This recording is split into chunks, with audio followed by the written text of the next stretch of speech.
مر الزمان تألقا وأضاء للدنيا طريقا مشرقا وهدى من الرحمن يهدينا به للصالحات وللمكارم والتقى هذا كتاب الله أعذب منهل أنعم به من مورد لمن استقى.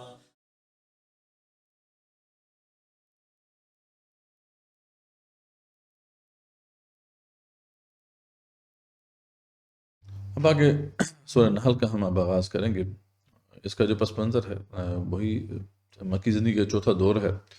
10 سے 13 نبی کا زمانہ جب مخالفت بہت شدید ہو چکی تھی. اس میں ایک اشارہ حضرت حبشہ کی طرف بھی ہے. اس کا مطلب یہ ہے کہ یہ اس وقت نازل ہوئی جب حضرت حبشہ ہو چکی تھی، اور حضرت حبشہ جو ہے وہ تو 6 نبی میں ہو چکی تھی. پھر مکہ میں آپ صلی اللہ علیہ وسلم کی بددعا سے قحط پڑا تھا. جب ان کی جو ہے وہ مخالفت بہت زیادہ بڑھ گئی تھی تو آپ صلی اللہ علیہ وسلم نے ان کے لیے بددعا کی تھی. تو اس بددعا کا بھی سرسری ذکر جو ہے موجود ہے. تو یہ بھی تقریباً آخری زمانے کی بات ہے یہ کہ یہ آپ صلی اللہ علیہ وسلم نے بددعا دی. اس میں سمجھانے کا عنصر غالب ہے، اور خاص طور پہ آیات آفاقیہ کا ایک سمجھنے کہ مجموعہ ہے یہ صورت. اس کے اندر بار بار جو ہے اللہ تعالیٰ نے اپنی نعمتوں کا ذکر کیا ہے، اور جو آفاق میں پھیلی ہوئی آیات ہیں، نشانیاں ہیں، ان کی طرف توجہ دلائی ہے، اور مشرکین کے اعتراضات کے جواب دیے ہیں. تو یعنی اس صورت میں سمجھانے کا عنصر غالب ہے، تنبیہ کا عنصر غالب نہیں. تو یہ اب ہم باقاعدہ اس صورت کا آغاز کرتے ہیں.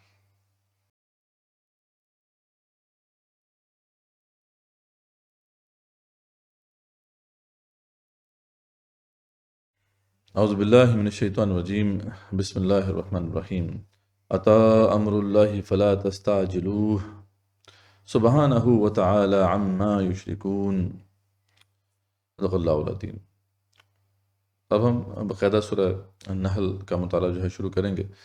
اس میں جو آیت نمبر 1 سے 19 تک کا مقام ہے، اس میں اللہ تعالیٰ جو ہے اس کا ایک تعارف پیش کیا گیا ہے کہ وہ تمام شرک سے پاک ہے. اسی نے زمین آسمان کو تخلیق کیا ہے، اور انسان کو بھی اسی نے تخلیق کیا ہے، لیکن وہ جھگڑالو بن گیا ہے. حالانکہ اللہ نے ہی اس کے لیے چوپائے بنائے ہیں جن میں کئی فائدے ہیں. پھر پانی ہے، اس میں کئی فوائد ہیں. پھر جو ہے پانی کی مختلف شکلیں ہیں، ان کا ذکر ہے. پہاڑ ہیں، سب انسان کے فائدے کی چیزیں ہیں. یعنی اللہ تعالیٰ نے اپنی نعمتوں کا ذکر کیا.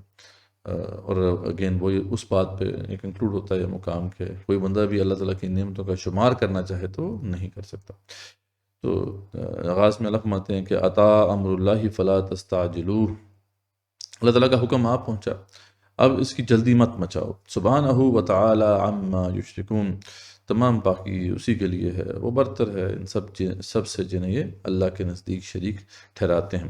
ینزل الملائکۃ بالروح من امرہ علی من یشاء من عبادہ. وہی فرشتوں کو اپنی وحی دے کر اپنے حکم سے اپنے بندوں میں جس پر چاہتا ہے اتارتا ہے، یعنی جس کو چاہتا ہے نبوت سے سرفراز کرتا ہے. ان انذروا انہ لا الہ الا انا فاتقون. تاکہ لوگوں کو آگاہ کر دو، یعنی تاکہ اللہ تعالیٰ فرماتا ہے کہ تم جو ہے لوگوں کو آگاہ کر دو. یہ جو رسول ہیں ان کو کہہ رہے ہیں اللہ تعالیٰ کہ میرے سوا اور کوئی معبود نہیں، بس تم مجھ سے ڈرو. ٹھیک ہے، یعنی اللہ تعالیٰ سے ڈرو. خلق السماوات والارض بالحق. اور اسی نے آسمان و زمین کو حق کے ساتھ پیدا کیا. تعالی عما یشرکون. تو اور وہ جو ہے وہ اس سے بری ہے جو مشرکین جو ہے اس سے شریک ٹھہرا رہے ہیں. خلق الانسان من نطفۃ فاذا هو خصیم مبین. اس نے انسان کو جو ہے کہ نطفے سے پیدا کیا، پھر وہ جھگڑالو بن گیا. یعنی اس کا اصل مقام کیا ہے؟ وہ ایک گندے پانی کی بوند جہاں سے اسے پیدا کیا. اسے اپنی اوقات یاد رکھنی چاہیے، لیکن جھگڑالو بنتا ہے، سینہ زوری کرتا ہے. اب اس کے بعد جو آیات آ رہی ہیں ان میں چوپایوں کا ذکر ہے کہ ان سے کن کن جو ہے صورتوں میں ہم فائدہ اٹھاتے ہیں، ان سے کئی نعمتیں ہمیں ملتی ہیں. پہلے جو ہے چوپایوں کی کھال کا ذکر ہے کہ ان کی کھال سے ہم جو ہے وہ کپڑے وغیرہ بناتے ہیں، ان سے کمبل بھی بنتے ہیں، کیونکہ اس کے اندر ہمارے لیے گرمی کا سامان ہے. سردی میں جو ہے ہم اس سے اپنے آپ کو گرم رکھتے ہیں. جتنی بھی جیکٹس وغیرہ بنتی ہیں اور جتنے بھی پھر سویٹرز وغیرہ بنتے ہیں، یہ سب پھر جو ہے انہی کی کھال سے یہ سب کچھ بنتا ہے. پھر چوپایوں میں سے جو حلال ہیں پھر ان کی کھال بھی ہے، پھر ساتھ ہڈیاں بھی ہیں، چربی ہے، کھاد ہے.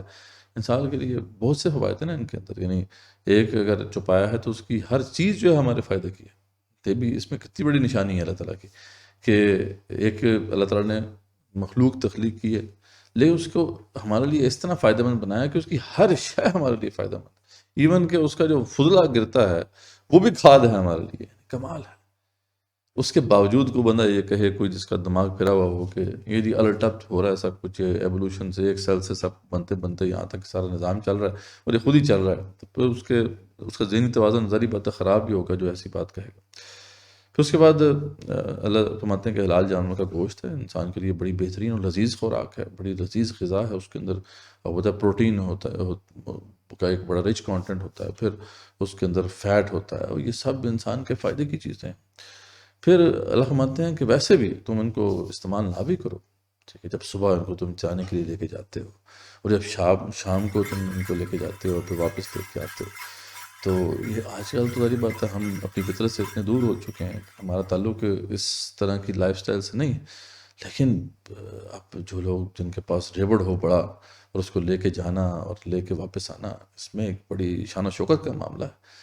ٹھیک ہے، تو یعنی ایک خوشی ہوتی ہے ایک ایسے شخص کو جس کے پاس ایک بڑا ریوڑ ہو اور اس کو اچھی طریقے سے مطلب وہاں پہ چارہ وغیرہ دے کر اس کو کھلا پلا کر اور سیراب کر کے جو ہے واپس وہ لے کر آئے. تو اللہ فرماتے ہیں اس میں شان و شوکت ہے اور اس کے اندر بڑی جو ہے ایک زینت والی بات ہے. اور پھر اللہ فرماتے ہیں کہ انہیں میں سے وہ جانور بھی ہیں جو بار برداری کے کام آتے ہیں. ٹھیک ہے، وہ انسانوں کا جو ساز و سامان ہے وہ دور دراز اور بلند مقامات تک لے جاتے ہیں. آج بھی آپ دیکھیں کہ اس جدید دور میں جو ناردرن ایریاز ہیں یا ٹف ٹیرین ہیں جہاں پر، وہاں پہ آج بھی جو ماڈرن آرمیز ہیں وہ باقاعدہ مطلب گھوڑوں اور خچروں سے کام لیتے ہیں. تو یہ آج بھی ان کا مطلب حالانکہ ہیلی کاپٹرز بھی ہیں ہمارے پاس اور بڑے ذرائع ہیں، لیکن آج بھی ان کا جو ہے ایک بڑا فائدہ ہمیں نظر آتا ہے. تو اللہ فرماتے ہیں ان کے بغیر یہ کام آسان انسان کے لیے بڑا مشقت والا ہو جاتا ہے. تو اللہ تعالیٰ کا کتنا کرم ہے. پھر گھوڑے ہیں، خچر ہیں، گدھے ہیں، انسان کی سواری کے کام آتے ہیں اور ان سے انسان کی شان و شوکت میں اضافہ ہوتا ہے. آج بھی دیکھیں کہ اب تو گھوڑے پالنا تو ایک سب سے جسے کہتے ہیں نا مہنگا شوق ہے، کہ ایک خوبصورت جانور ہے، دیکھنے میں بھلا لگتا ہے. تو یہ سب اللہ فرماتے ہیں جو چوپائے ہم نے بنائے ہیں ان میں تمہارے لیے فوائد ہی فوائد ہیں.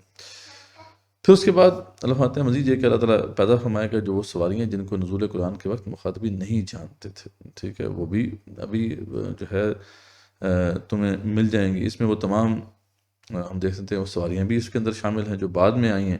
یہ جو موٹر گاڑیاں ہیں، بسیں ہیں، یہ موٹر سائیکل وغیرہ ہیں، یہ سب بھی ذریعہ پتہ اللہ نے ہی انسان کو علم سکھایا ہے نا، اللہ نے ہی وہ سوجھ دی ہے انسان کو کہ وہ یہ بنانے میں کامیاب ہوا ہے. تو اس طرح وہ تمام سواریاں بھی اس میں داخل ہیں. ایک طرح سے جو اللہ تعالیٰ نے سواریاں بنائی ہیں تو یہ سواریاں بھی اللہ تعالیٰ کی ہی طرف سے دی گئی ہیں، اللہ کی ہی عنایات ہیں. اس کے بعد پھر پانی کے حوالے سے ذکر ہو رہا ہے کہ یہاں پہ تو ذکر تھا نا کہ چوپایوں میں جو ہمارے لیے فائدہ کی چیزیں ہیں. اب پانی کے اندر کیا کیا فائدہ ہے وہ اب اللہ تعالیٰ بیان کر رہے ہیں کہ سب سے پہلے جو سب سے بڑا فائدہ کیا ہے کہ پانی انسان کی پیاس بجھاتا ہے اور اس کی کئی جسمانی ضروریات کو پورا کرتا ہے. یعنی پانی اگر نہ ہو تو انسان زندہ ہی نہیں رہ سکتا، لائف کا جو ہے خاتمہ ہو جائے اگر پانی نہ ہو تو. پانی کے ذریعے اللہ فرماتے ہیں وہ چارہ، گھاس اور پتے پیدا کرتا ہے اللہ تعالیٰ جو جانوروں کے لیے خوراک بنتے ہیں. پھر وہ جو چوپائے جو ہیں ان سے تم استفادہ اسی صورت میں کر سکتے ہو کہ یہ ان کا چارہ پانی سے ہوتا ہے، تو پانی نہیں ہوگا تو چارہ نہیں ہوگا، چارہ نہیں ہوگا تو پھر جانور جو ہے نہیں زندہ رہ سکتے. پھر فرماتے ہیں پانی کے ذریعے ہر طرح کی کھیتی، زیتون، کھجوریں، انگور اور کئی قسم کے پھل ہیں اور میوے ہیں جو پیدا ہوتے ہیں. اگین وہ تمہارے لیے ہیں. یہ وہی والی بات کہ یہ تمام جو آس پاس اللہ کی نعمتیں پھیلی ہوئی ہیں، جو مخلوقات ہیں، وہ ایک پرپس سرو کر رہی ہیں. وہ پرپس کیا ہے کہ انسان کے لیے فائدہ مند ہونا. یہ جب پرپس سرو نہ ہو تو ظاہر بات ہے کہ اس کی کوئی حیثیت نہیں، لیکن یہ پرپس سرو کر رہی ہیں کہ انسان کے لیے ان میں جو ہے فائدہ ہے. پھر فرماتے ہیں رات، دن، سورج، چاند، ستارے تمہارے تابع کر دیے اللہ تعالیٰ نے، یہ سب تمہارے لیے لگے ہوئے ہیں. ٹھیک ہے، وہ جو اقبال کا جو ہے وہ شعر یاد آتا ہے کہ ہے گرمی آدم سے ہنگامہ عالم گرم، سورج بھی تماشائی، تارے بھی تماشائی. سب دیکھ رہے ہیں کہ آدم کے لیے سب کچھ بنایا گیا ہے. رات، دن، سورج، چاند، ستارے تمہارے تابع ہیں. اور اس طرح بہت سے اقسام کی چیزیں تمہارے لیے زمین پر پھیلا دی گئی ہیں، پھر دریاؤں کو بھی تمہارے تابع کر دیا، اللہ تعالیٰ فرماتے ہیں، جس سے پاک گوشت اور زیورات نکالتے ہو تم۔ اتنا بڑا جو ہے آج جو ایک سورس آف فوڈ جو ہے اب ہمیں مل گیا ہے سمندروں کے اندر اور دریاؤں کے اندر، جو ہے یہ جو سی فوڈ ہے آج تو مطلب ایک ایسا عام جو کھانا ہے اس سے زیادہ یہ قیمتی کھانا جو ہے وہ ہمارے سامنے اب ایک طرح سے بن کے آ گیا ہے، اور پاک گوشت ہے، لحمن طریہ اللہ تعالیٰ فرماتے ہیں، اور پھر زیورات اسی سے نکلتے ہیں، اور انہی میں کشتیاں چلتی ہیں جن سے اللہ کا تم فضل تلاش کرتے ہو۔ آج بھی گلوبل ٹریڈ جو ہے، جو افورڈیبل جو طریقہ ہے مال کو دوسری جگہ پہنچانے کا، وہ یہی سمندر کے ذریعے سے ہی ہے۔ پھر اللہ فرماتے ہیں ہم نے پہاڑ کاٹ دیے ہیں کہ زمین ہل نہ جائے۔ اس پہ کتنا بڑا جو ہے ایفیکٹ ہے، کتنا بڑا کرم ہے اللہ تعالیٰ کا کہ اگر یہ پہاڑ نہ ہوتے تو زمین ڈولتی رہتی۔ اور زمین میں نہریں ہیں اور راہیں ہیں، یہ بھی اللہ تعالیٰ نے بنا دی ہیں، انہی پر تم چلتے ہو، انہی کے ذریعے سے پانی تم تک پہنچتا ہے، یعنی نہروں کے ذریعے سے پانی مختلف جگہوں پہ جہاں جہاں پہ انسان رہتے ہیں وہاں تک پہنچا دیا جاتا ہے، یعنی ایک طرح سے وہ پائپ ہیں جو اللہ کی طرف سے لگے ہوئے ہیں وہ پاک پانی پہنچانے کے، اگر یہ نہ ہو تو پانی وہاں پہ پہنچ نہیں سکتا، یہ تو ناردرن ایریاز میں جا کے یہ رہ جاتا ہے، لیکن یہ اللہ کا انتظام ہے۔ اور پھر راہیں ہیں تاکہ ان کے ذریعے سے تم منزل تک پہنچ سکو۔ اسی طرح ستاروں سے بھی تم راہ معلوم کرتے ہو، یہ بھی تمہارے لیے ہیں، تمہارا ہی فائدہ ہے ان کے اندر۔ تو اب یہاں سب کچھ بیان کرنے کے بعد، اتنی نعمتوں کا ذکر کرنے کے بعد اللہ فرماتے ہیں کہ اَفَمَن يَخْلُقُ كَمَن لَا يَخْلُقُ، تو کیا وہ جو پیدا کرتا ہے وہ جیسا ہو سکتا ہے جو پیدا نہیں کر سکتا؟ خدا کے لیے تم سمجھو کہ کیا باتیں کیوں کر رہے ہو؟ جس نے یہ سب کچھ تخلیق کیا تم اس کے برابر کرتے ہو اس کو جس نے کچھ بھی تخلیق نہیں کیا۔ کچھ تو عقل پکڑو، کچھ تو دماغ کو استعمال کرو۔ افلا تذکرون، تو کیا تم نصیحت نہیں پکڑتے ہو؟ وَإِن تُعُدُّوا نِعْمَتَ اللَّهِ لَا تُحْصُوهَا، اور اگر تم اللہ کی نعمتوں کا شمار کرنا چاہو تو تم نہیں کر سکتے۔ ان اللہ لغفور رحیم، بے شک اللہ تعالیٰ بہت ہی زیادہ بخشنے والا اور مہربان ہے۔ اور اس کا ذکر ہم نے پہلے کیا تھا آپ کے سامنے کہ وہ داؤد علیہ السلام کا جو ایک وہ قول ہے کہ ایک اثر میں آتا ہے جس کا ذکر ابن کثیر نے کیا کہ داؤد علیہ السلام سے داؤد علیہ السلام نے ایک دفعہ اللہ تعالیٰ سے کہا کہ اللہ میں تیرا شکر ادا کیسے کروں کہ یہ شکر ادا کرنے کی جو توفیق تو نے دی ہے یہ بھی تیرا کرم ہے، تیرا میں شکر کیسے ادا کروں؟ تو اس پہ پھر اللہ تعالیٰ کا جواب انہیں آتا ہے کہ اے داؤد اب تو نے اللہ کا شکر ادا کر دیا جب تو نے اپنی بے بسی کا اعلان کر دیا کہ تو اللہ کا شکر ادا نہیں کر سکتا۔ تو یہی بات ہے کہ ہم کن کن نعمتوں کو گنیں گے۔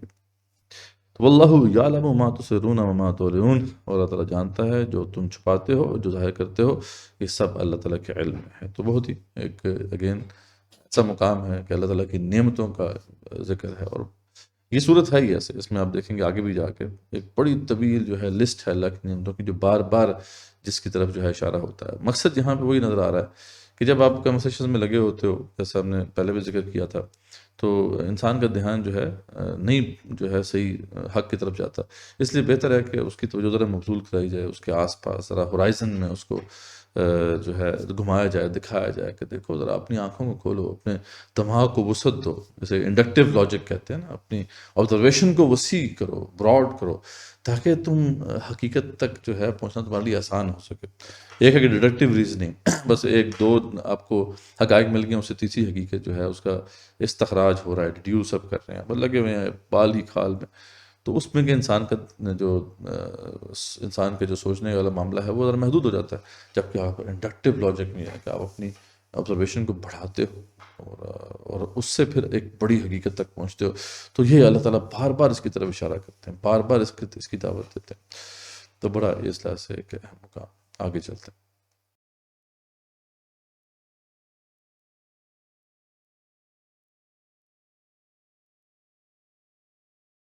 اب اس کے بعد آیت نمبر 20 سے لے کے جو 34 تک کا جو یہ مقام ہے، 20 سے 34 تک کا، اس میں شرک کا رد کیا گیا ہے۔ قرآن کی دعوت کو رد کرنے پر مشرکین کو ایک پرزور تنبیہ کی گئی ہے، ان کو ڈرایا گیا ہے۔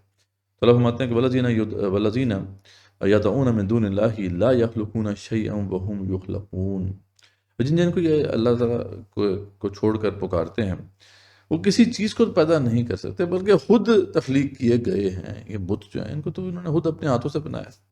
اموات غیر احیاء، وہ مردہ ہیں، زندہ بھی نہیں ہیں۔ وما یشعرون ایان یبعثون، انہیں تو یہ بھی شعور نہیں کب اٹھائے جائیں گے۔ کن کے پیچھے لگے ہوئے ہیں لوگ؟ الہکم الہ واحد، اس لیے اس میں کوئی شک نہیں ہے کہ تمہارا الہ تو صرف ایک ہی الہ ہے، وہ اللہ ہے۔ فالذین لا یؤمنون بالآخرۃ قلوبہم منکرۃ وہم مستکبرون، اور آخرت پر ایمان نہ رکھنے والوں کے لیے جو معاملہ یہ ہے کہ ان کے دل منکر ہیں اور وہ خود تکبر سے بھرے ہوئے ہیں، یہ اصل وجہ ہے جس کی وجہ سے وہ نہیں آگے بڑھ رہے۔ تکبر ختم ہوگا تو پھر اس بات کو وہ تسلیم کر سکیں گے۔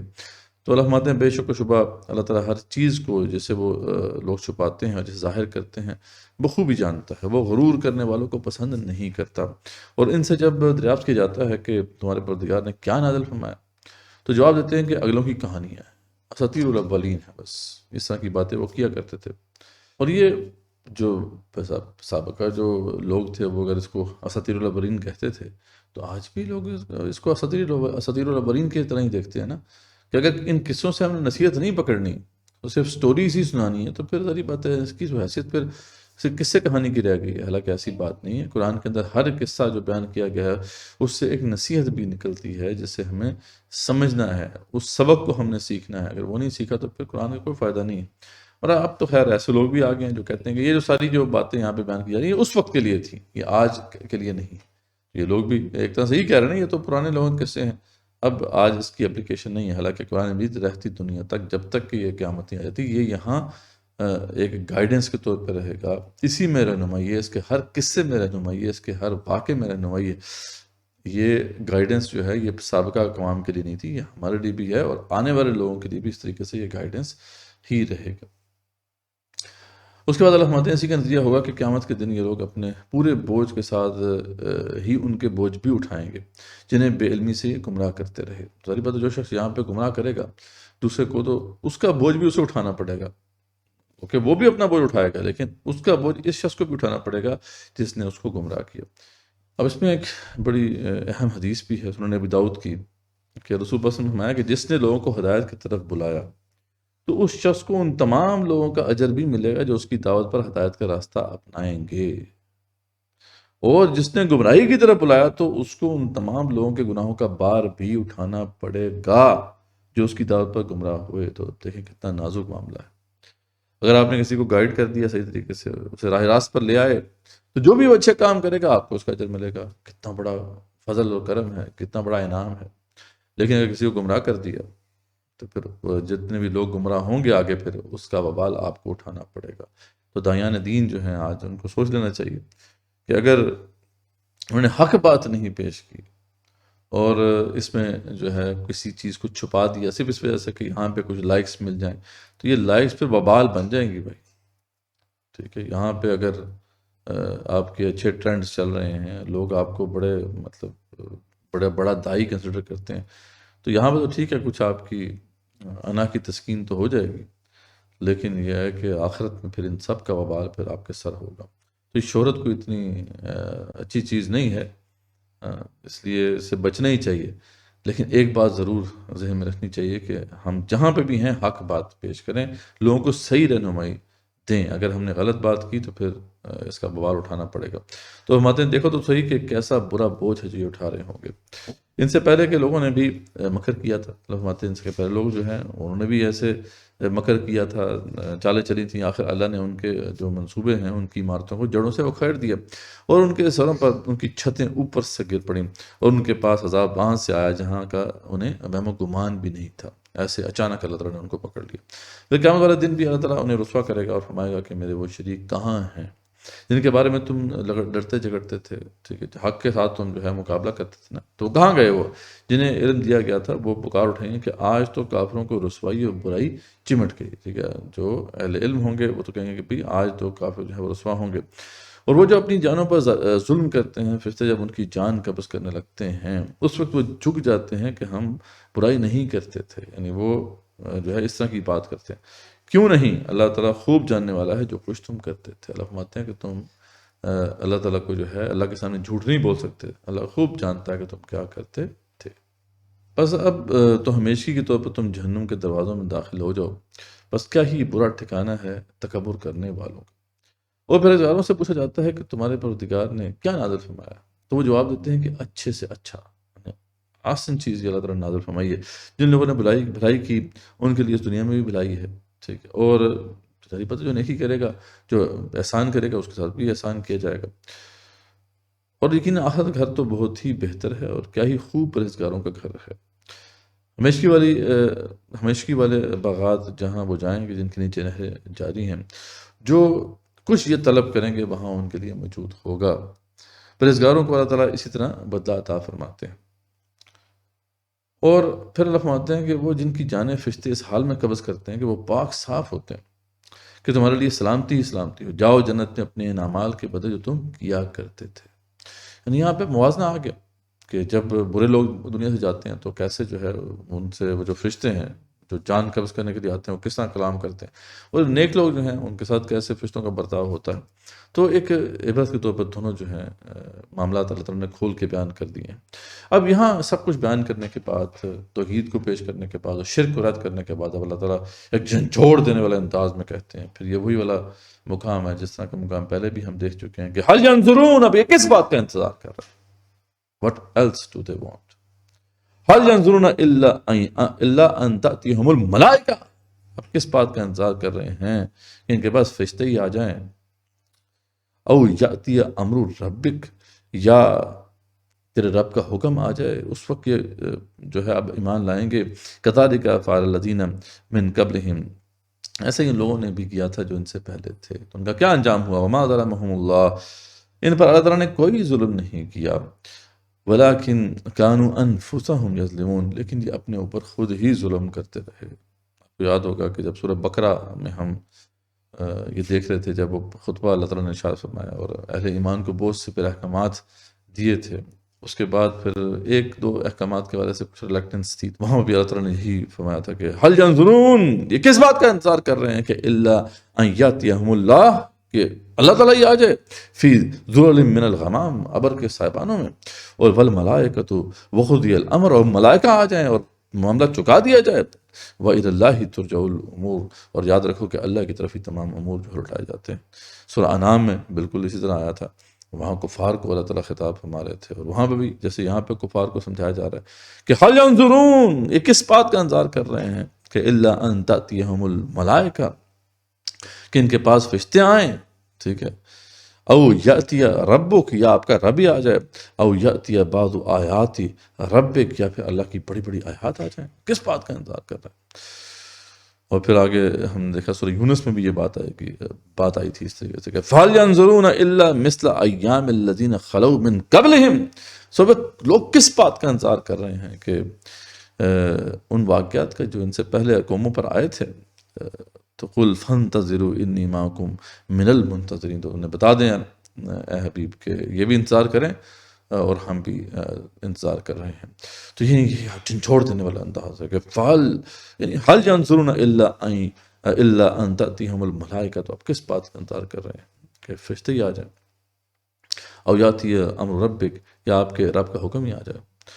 تو ان کو اب سمجھ لینا چاہیے. تو اللہ فرماتے ہیں کہ فَأَصَابَهُمْ سَيِّئَاتُ مَا عَمِلُوا وَحَاقَ بِهِمْ مَا كَانُوا بِهِ يَسْتَهْزِئُونَ.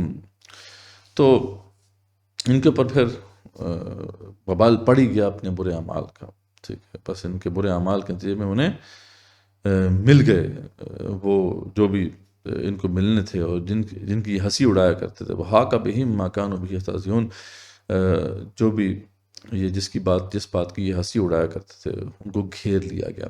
تو اللہ تعالیٰ فرماتے ہیں کہ انجام ایسا ہی ہوا. یہ نہیں مانیں گے تو پھر یہی حال ہوگا جیسے سابقہ اقوام کا ہوا.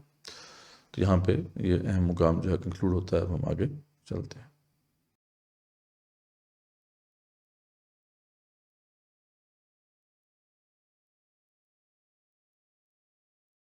اب ہم آیت نمبر 35 سے آن ورڈس دیکھیں گے. 35 سے لے کے 44 تک یہ جو مقام ہے اس میں شرک کا رد ہے، جو کہ اس صورت کا مین تھیم بھی ہے. بار بار جو ہے شرک کو ریپیوٹ کیا گیا ہے، اور پھر رسولوں علیہ السلام کی جو دعوت ہے اس کا خلاصہ بیان کیا گیا ہے، جو بیسیکلی یہی ہے کہ اللہ کی بندگی کی طرف وہ بلاتے تھے، اور جو صحیح ہدایت ہے اس کی طرف وہ رہنمائی کرتے تھے.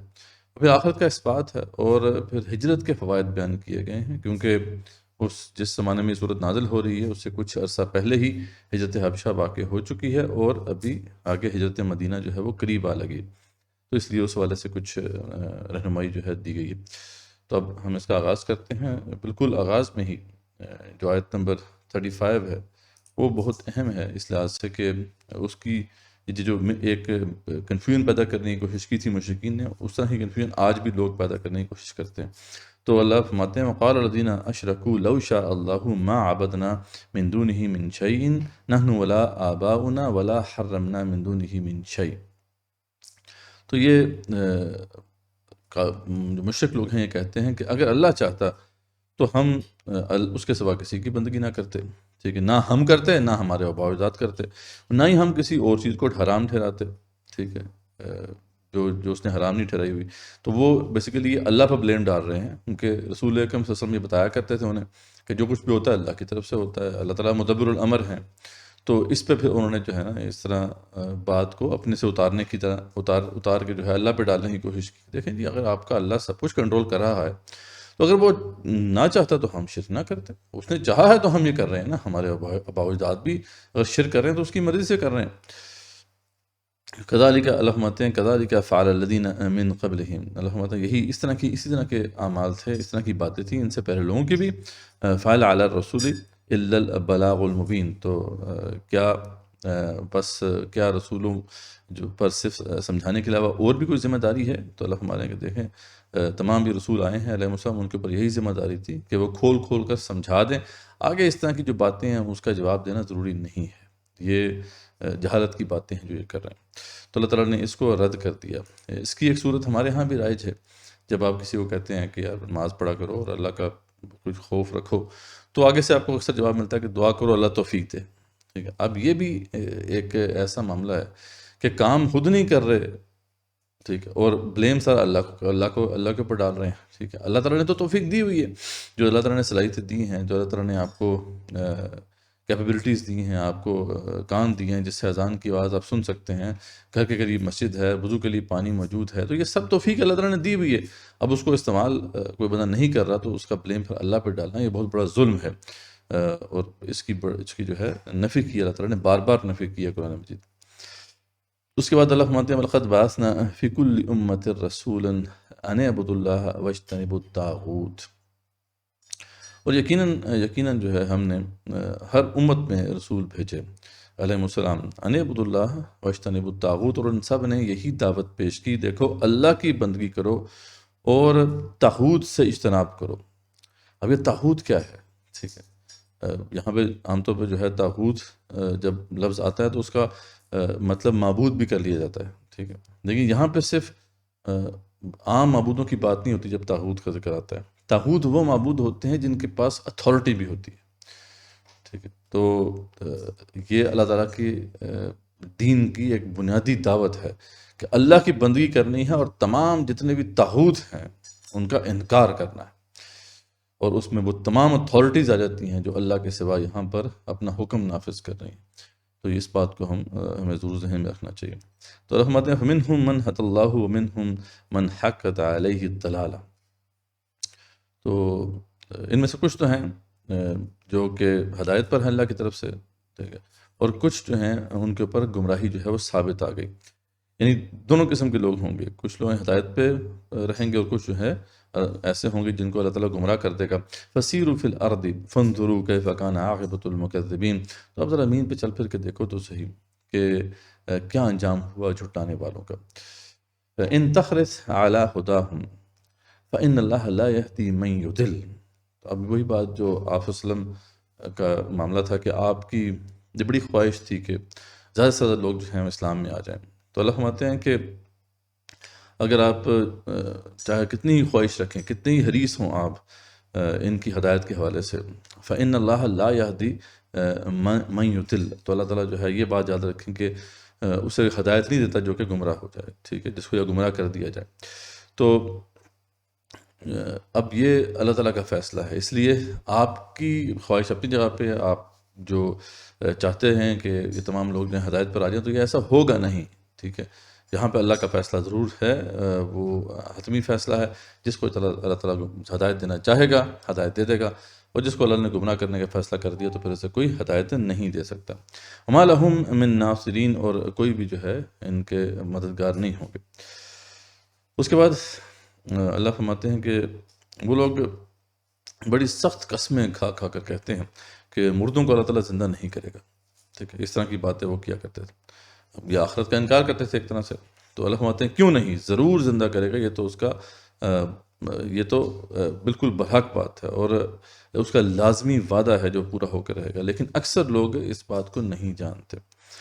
اس لیے بھی یہ لوگ جس چیز میں اختلاف کرتے تھے اسے اللہ تعالیٰ صاف بیان کرتے گا۔ اللہ تعالیٰ فرماتے ہیں کہ اس وقت جب وقت آئے گا تو سب جتنے بھی اختلافات تھے ان کو واضح کر دے گا اللہ تعالیٰ، اور اس لیے بھی کہ خود کافر اپنا جھوٹ ہونا جان لیں۔ تو یہ اس طریقے یہ دن آ کے رہے گا تاکہ تمام لوگوں کو پتہ چل جائے کہ انہوں نے غلطیاں کی تھیں۔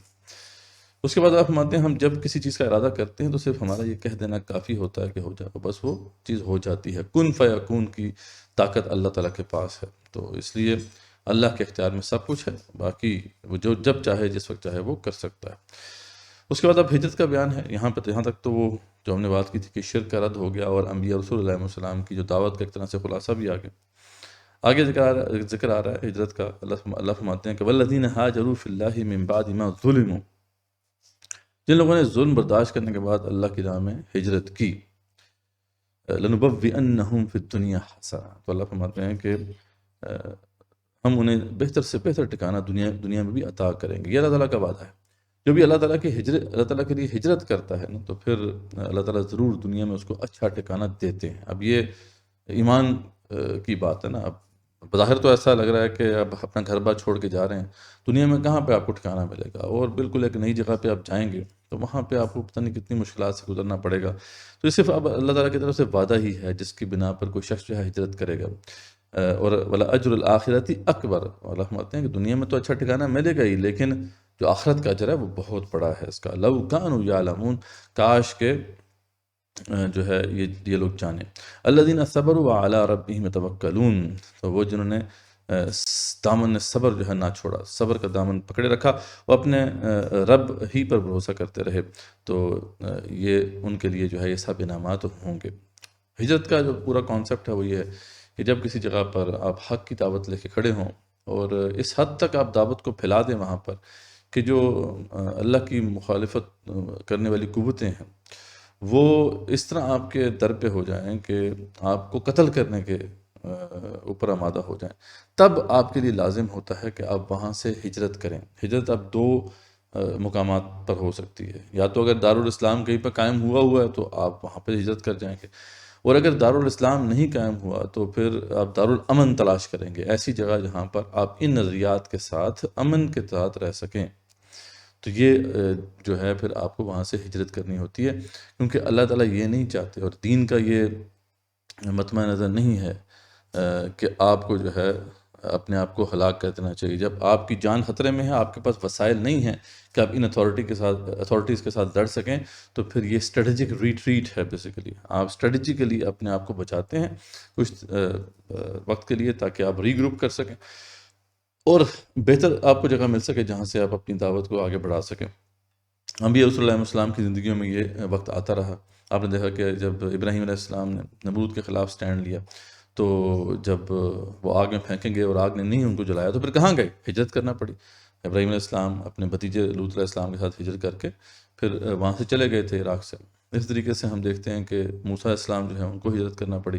تو ہجرت جو ہے بڑے بڑے انبیاء علیہ السلام کو کرنا پڑی، خود رسول اکرم صلی اللہ علیہ وسلم کو بھی ہجرت کرنا پڑی، اور آپ دیکھیں کہ ہجرت کرنے کے بعد ان کے لیے بہتر جو ہے حالات پیدا ہوئے۔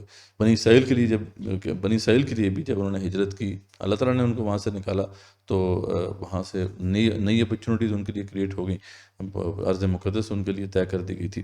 تو ہجرت بہت بڑا ایک عمل ہے، لیکن یہ ایسے نہیں کرنی ہے، یعنی ایسا نہیں ہو سکتا کہ آج جو ہے بس آپ نے دعوت شروع کی، تھوڑی بہت تکلیفیں ہیں اور وہاں سے چھوڑ کے بھاگ گئے۔ تو بھاگنا جو ہے وہ ہجرت نہیں ہے۔ ہجرت صرف اسی صورت میں ہوتی ہے جب آپ کی جان کے در پہ ہو جائیں، یا آپ کے لیے رہنا وہاں پہ بالکل ناممکن حد تک جو ہے دشوار کر دیا جائے۔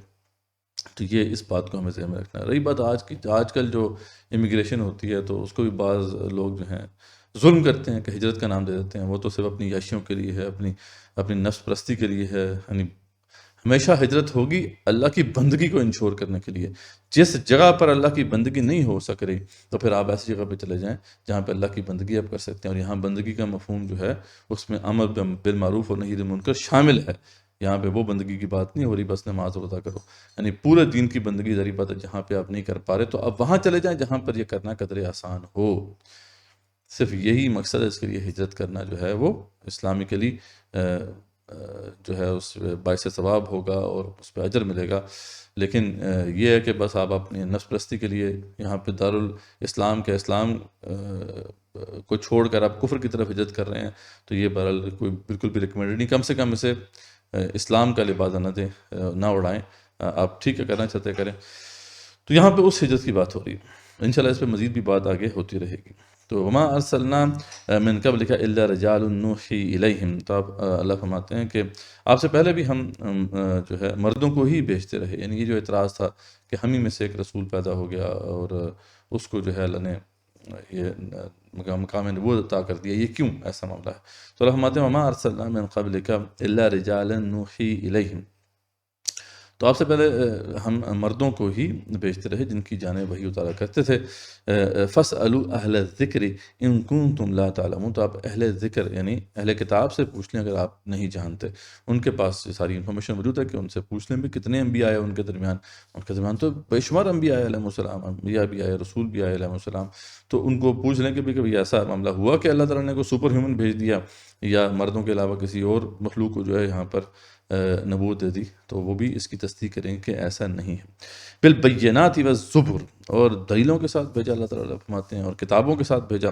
وانزلنا الیک الذکر لتبین للناس ما نزل الیہم ولعلہم یتفکرون، اور یہ اللہ فرماتے ہیں کہ ہم نے اب آپ کی طرف یہ ذکر، یہ قرآن نازل کر دیا ہے تاکہ اب لوگوں کے درمیان جو ہے چیزوں کو واضح کرے، لوگوں کی جانب جو نازل فرمایا گیا ہے آپ اسے کھول کھول کر بیان کر دیں، شاید کہ وہ غور و فکر کریں، شاید کہ وہ سمجھیں۔ تو یہ ایک طرح سے یعنی وہی بات ہم نے جو کی تھی کہ انبیاء رسول علیہ السلام کی جو دعوت ہے اس کو ایک طرح سے خلاصہ بھی آپ کو چند سطروں میں مل گیا، اور ہجرت کی فضیلت بھی یہاں پہ بیان ہو گئی۔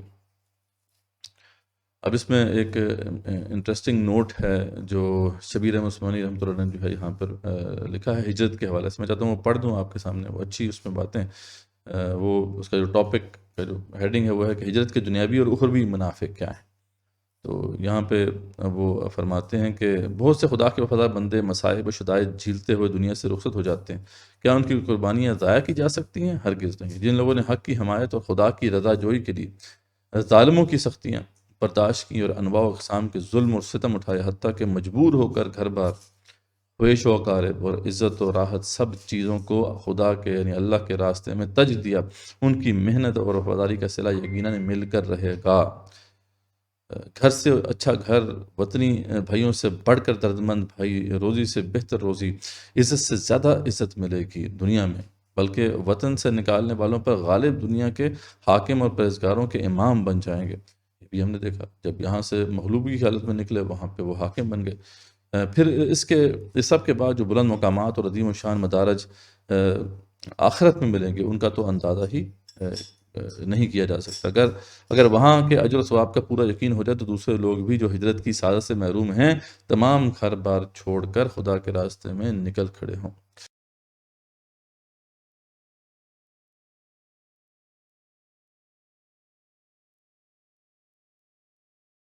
اب آیت نمبر 45 سے لے کے 64 تک کے جو مقام ہے اس میں اللہ تعالیٰ کا جو عذاب ہے اس کی مختلف شکلوں کا بیان ہے، اور اللہ کا جلال جو ہے اس کو ظاہر کیا گیا ہے، اور اس کے مقابلے میں مخلوقات کی جو بے بسی ہے اس کو واضح کیا گیا ہے۔ اور پھر مشرکین کا ایک باطل عقیدہ تھا کہ وہ فرشتوں کو اللہ کی بیٹیاں قرار دیتے تھے، تو اس کا رد ہے، اور پھر رسول اکرم صلی اللہ علیہ وسلم کو یہ انسٹرکشنز ہیں کہ آپ انہیں قرآن سے مسلسل دعوت دیتے رہیں۔ تو ہم آغاز کرتے ہیں۔ اللہ فرماتے ہیں کہ افامن الذین مکروا السیئات ان یخسف اللہ بهم الارض او یأتیہم العذاب من حیث لا یشعرون۔ تو اللہ فرماتے ہیں کہ کیا یہ جو مسلسل داؤ پیچ کرنے والے ہیں، مکر کرنے والے ہیں، اس بات سے بے خوف ہو گئے ہیں کہ اللہ تعالیٰ انہیں زمین میں دسا دے، یا ان کے پاس ایسی جگہ سے عذاب آ جائے جہاں کا انہیں وہم و گمان بھی نہیں تھا، ٹھیک ہے، او یاتیہم العذاب من حیث لا یشعرون او یاخذہم فی تقلبہم فما ہم بمعجزین، یا انہیں چلتے پھرتے پکڑ لے، یہ کسی صورت بھی اللہ تعالیٰ کو عاجز کرنے والے نہیں ہیں، او یاخذہم علی تخوف، یا پھر یہ ہے کہ اللہ تعالیٰ انہیں ڈرا دھمکا کر پکڑ لے، ٹھیک ہے، او یاخذہم علی تخوف فان ربکم رؤوف رحیم، وہ الگ بات ہے کہ آپ کا جو رب ہے وہ بہت زیادہ بخشنے والا اور رحم کرنے والا ہے، یعنی اللہ تعالیٰ اچانک نہیں پکڑتا، ورنہ اللہ تعالیٰ جو ہے اچانک جو ہے لوگوں کو پکڑتا تو پھر لوگوں کو مہلت نہ مل سکتی۔ پھر اللہ ذکر فرماتے ہیں کیا انہوں نے اللہ کی مخلوق میں سے کسی کو بھی نہیں دیکھا کہ اس کے سائے دائیں بائیں جھک کر اللہ تعالیٰ کے سامنے سر بسجود ہوتے ہیں اور عاجزی کا اظہار کرتے ہیں؟ کیا ان کو نظر نہیں آتا کہ یہ نہ بھی کریں اللہ تعالیٰ کی بندگی تو ان کے وجود کا ایک حصہ، ہم پہلے بھی ذکر کر رہے ہیں کہ سجد جو ہے سایہ وہ بھی اللہ کے سامنے جو ہے سجدہ ریز ہوتا ہے، اور وہ آپ دیکھتے ہیں منظر صبح جو ہے جب فجر ہوتی ہے تو اس وقت سائے لمبے ہوتے ہیں، گویا کہ سایہ جو ہے ہمارا وہ سجدے کی حالت میں لیٹا ہوا ہے، بعد میں جب سورج جو ہے وہ اوپر چڑھتا ہے تو پھر ایک طرح سے وہ سایہ قیام کی حالت میں آتا ہے، اور پھر جب غروب کی طرف جاتا ہے سورج تو پھر دوبارہ سے یہ سایہ جو ہے سجدہ ریز ہو جاتا ہے۔ تو تم نہ بھی کرو، اللہ تعالیٰ فرما رہے ہیں کہ سجدے تو تمہارا وجود کا ایک حصہ تو مجبور ہے کہ وہ ہمارے آگے سجدہ کرے۔ یقیناً آسمان و زمین کے کل جاندار اور تمام فرشتے اللہ تعالیٰ کے سامنے سجدہ کرتے ہیں اور ذرا بھی تکبر نہیں کرتے۔ تو یہ آیت سجدہ ہے، آپ بھی کر لیجئے گا۔ اور آگے ذکر ہے کہ اپنے رب سے جو ان کے اوپر ہے کپاتے رہتے ہیں، ڈرتے رہتے ہیں، اور جو حکم مل جائے تو اس کی تعمیل کرتے ہیں۔ اللہ تعالیٰ ارشاد فرما چکا ہے کہ دو معبود نہ بناؤ، اللہ تعالیٰ کا واضح فیصلہ ہے کہ دیکھو دو معبود کبھی نہ بناؤ، معبود تو صرف وہی ایک ہے، واحد ہے، بس تم سب صرف میرا ہی ڈر خوف رکھو۔ پھر اللہ ذکر فرماتے ہیں کہ آسمانوں میں اور زمین میں جو کچھ بھی ہے سب اسی کا ہے اور اسی کی عبادت لازم ہے، کہ پھر تم اس کے سوا اوروں سے ڈرتے ہو؟ تمہارے پاس جتنی بھی نعمتیں ہیں سب اسی کی دی ہوئی ہیں، اب بھی جب تمہیں کوئی مصیبت پیش آ جائے تو اسی کی طرف نالہ و فریاد کرتے ہو۔ تم پتہ ہی ہے نا جب مشکل پڑتی ہے تو کہاں پہ جاتے ہو؟ تم اسی کے در پہ جاتے ہو، اور جہاں اس نے وہ مصیبت تم سے دفع کر دی تم میں سے کچھ لوگ اپنے رب کے ساتھ شرک کرنے لگ جاتے ہیں، ٹھیک ہے، اللہ تعالیٰ جب بھی مشکل دور کر دیتا ہے تو پھر لوگ پھر جو ہے پلٹ جاتے ہیں اپنی پرانی حالت کی طرف کہ ہماری دی ہوئی نعمتوں کی ناشکری کریں، اچھا کچھ فائدہ اٹھا لو، آخرکار تمہیں معلوم ہو ہی جائے گا کہ تمہارا انجام کیا ہوتا ہے، اور جسے جانتے بوجھتے بھی نہیں اس کا حصہ ہماری دی ہوئی روزی میں مقرر کرتے ہیں، اپنے پاس سے جو ہے کہ انہوں نے مقرر کیا ہے۔ واللہ تمہارے اس بہتان کا سوال تم سے ضرور کیا جائے گا۔ یہ مشرکین کا معاملہ تھا، اور جیسے آج بھی مشرکین کا جو ہے معاملہ ہے، اور وہ اللہ سبحانہ وتعالیٰ کے لیے لڑکیاں مقرر کرتے ہیں، اور اپنے لیے وہ جو اپنی خواہش کے مطابق ہو وہ، یعنی اللہ کو دی بھی تو لڑکیاں، اللہ فرماتے ہیں خود جو پسند نہیں کرتے وہ اللہ تعالیٰ سے منسوب کر رہے ہیں۔ یہ کہا کرتے تھے مشرکین کا ایک باطل عقیدہ تھا کہ یہ فرشتے جو ہیں نا یہ اللہ کی بیٹیاں ہیں اور یہ ہماری سفارش کریں گی، تو اللہ فرماتے ہیں کہ کسی بات کا پتہ ہی نہیں ہے، وہ خام خام میں جو ہے وہ یہ باتیں بنا رہے ہو۔ ان میں سے جب کسی کو لڑکی ہونے کی خبر دی جائے تو اس کا چہرہ سیاہ ہو جاتا ہے اور دل ہی دل میں وہ گھٹنے لگتا ہے، ٹھیک ہے، یعنی خود تو یہ اس کا معاملہ ہے، اس بری خبر کی وجہ سے لوگوں سے چھپا چھپا پھرتا ہے، سوچتا ہے کہ کیا اس کو ذلت کے ساتھ لیے ہوئے ہی رہے یا ایسی مٹی میں دبا دے، یعنی یہ حالت اس کی ہے اپنی۔ اللہ فرماتے ہیں کیا ہی برے فیصلے کرتے ہیں یہ لوگ کہ اللہ تعالیٰ کو دی بھی وہ چیز جو خود پسند نہیں ہے۔ تنزن اللہ تعالیٰ کہہ رہے ہیں تو اللہ تعالیٰ کی شان ہی نہیں ہے کہ اس کی کوئی اولاد ہو، لیکن اللہ فرمانے کہ دیکھو اللہ کے ساتھ ان کا تعلق کیسا ہے کہ جو خود پسند نہیں ہے وہ اللہ سے منسوب کرتے ہیں۔ تو اللہ فرماتے ہیں آخرت پر ایمان نہ رکھنے والوں کی ہی بری مثال ہے، اللہ کے لیے تو بہت ہی بلند صفت ہے، وہ بڑا ہی غالب اور باحکمت ہے۔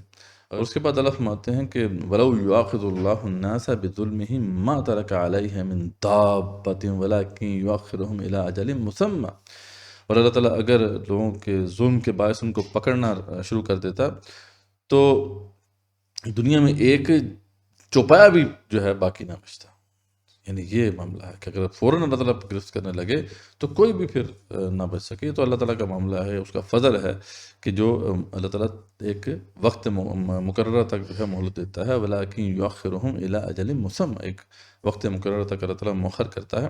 فاذا جاء اجلہم، لیکن یہ یاد رکھو جب وہ اجل آ جاتی ہے، لا یستأخرون الساعة ولا یستقدمون، تو پھر نہ تو وہ ایک گھڑی آگے بڑھ سکتا ہے معاملہ، نہ پیچھے۔ تو اس بات کو ضرور ذہن میں رکھو، ٹھیک ہے؟ یہاں پہ مہلت ضرور ہے، لیکن وہ جب مہلت ختم ہو جاتی ہے تو پھر اس کے بعد اس کا ٹلنا نہیں ہوتا۔ آگے اللہ فرماتے ہیں کہ وہ اپنے لیے جو ناپسند رکھتے ہیں اللہ کے لیے ثابت کرتے ہیں، اور ان کی زبانیں جھوٹی باتیں بیان کرتی ہیں کہ ان کے لیے خوبی ہے۔ نہیں، اصل بات یہ نہیں ہے، دراصل ان کے لیے آگ ہے، اور یہ دوزخیوں کے پیشرو ہوں گے، ٹھیک ہے؟ دوزخیوں کے بھی ایک لیڈرز ہوں گے، ان کو جو ہے یہ لیڈ کر کے اور کئی لوگوں کو جہنم میں لے کے جائیں گے۔ واللہ ہم نے آپ سے پہلے کی امتوں کی طرف بھی اپنے رسول بھیجے، لیکن شیطان نے ان کے اعمال جو تھے، جو برے اعمال تھے، ان کو مزین کر دیا، اور وہ شیطان آج بھی ان کا رفیق بنا ہوا، ان کا ساتھی بنا ہوا ہے، اور ان کے لیے دردناک عذاب ہے۔ اس کے بعد اللہ فرماتے ہیں کہ وما انزلنا علیک الکتاب الا لتبین لهم الذی اختلفوا فیہ، تو اس کتاب کو ہم نے آپ پر اس لیے اتارا ہے کہ آپ ان کے لیے ہر اس چیز کو واضح کر دیں جس میں وہ اختلاف کر رہے ہیں۔ بار بار آپ صلی اللہ علیہ وسلم کی جو ذمہ داری ہے اس کو بتایا جا رہا ہے سورت کے اندر، کہ آپ کا مقصد یہی ہے کہ جن چیزوں میں اختلاف کر رہے ہیں، یا مشرکین جن چیزوں میں اختلاف کر رہے ہیں، یا اہل کتاب جن چیزوں میں اختلاف کر رہے ہیں، آپ ان کو واضح کر دیں ان چیزوں کو، اور جو صحیح دین ہے ان تک پہنچا دیں۔ وَهُدًى وَرَحْمَةً لِّقَوْمٍ يُؤْمِنُونَ، یہ ہدایت ہے اور رحمت ہے ان لوگوں کے لیے جو ایمان لانا چاہتے ہیں۔ تو یہ اس میں بھی آپ نے دیکھا کہ جو رسول اللہ صلی اللہ علیہ وسلم کو انسٹرکشن ہیں کہ آپ اس قرآن کے ذریعے سے ان کو سمجھاتے رہیں، اور جو باطل عقائد ہیں مشرکین کے، ان کو ایک ایک کر کے جو ہے رد کیا جا رہا ہے، اور ان کی جو بنیادیں ہیں ان کو ختم کیا جا رہا ہے۔ اب ہم آگے چلتے ہیں۔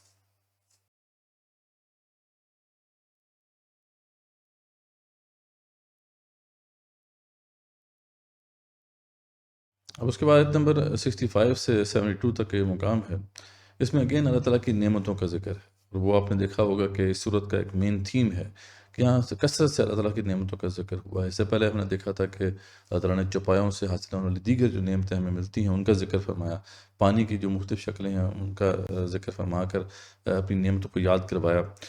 یہاں پر اب 4 مختلف قسم کے مشروبات کا ذکر ہے، اور چاروں جو ہیں ہمارے فائدے کے مشروبات ہیں۔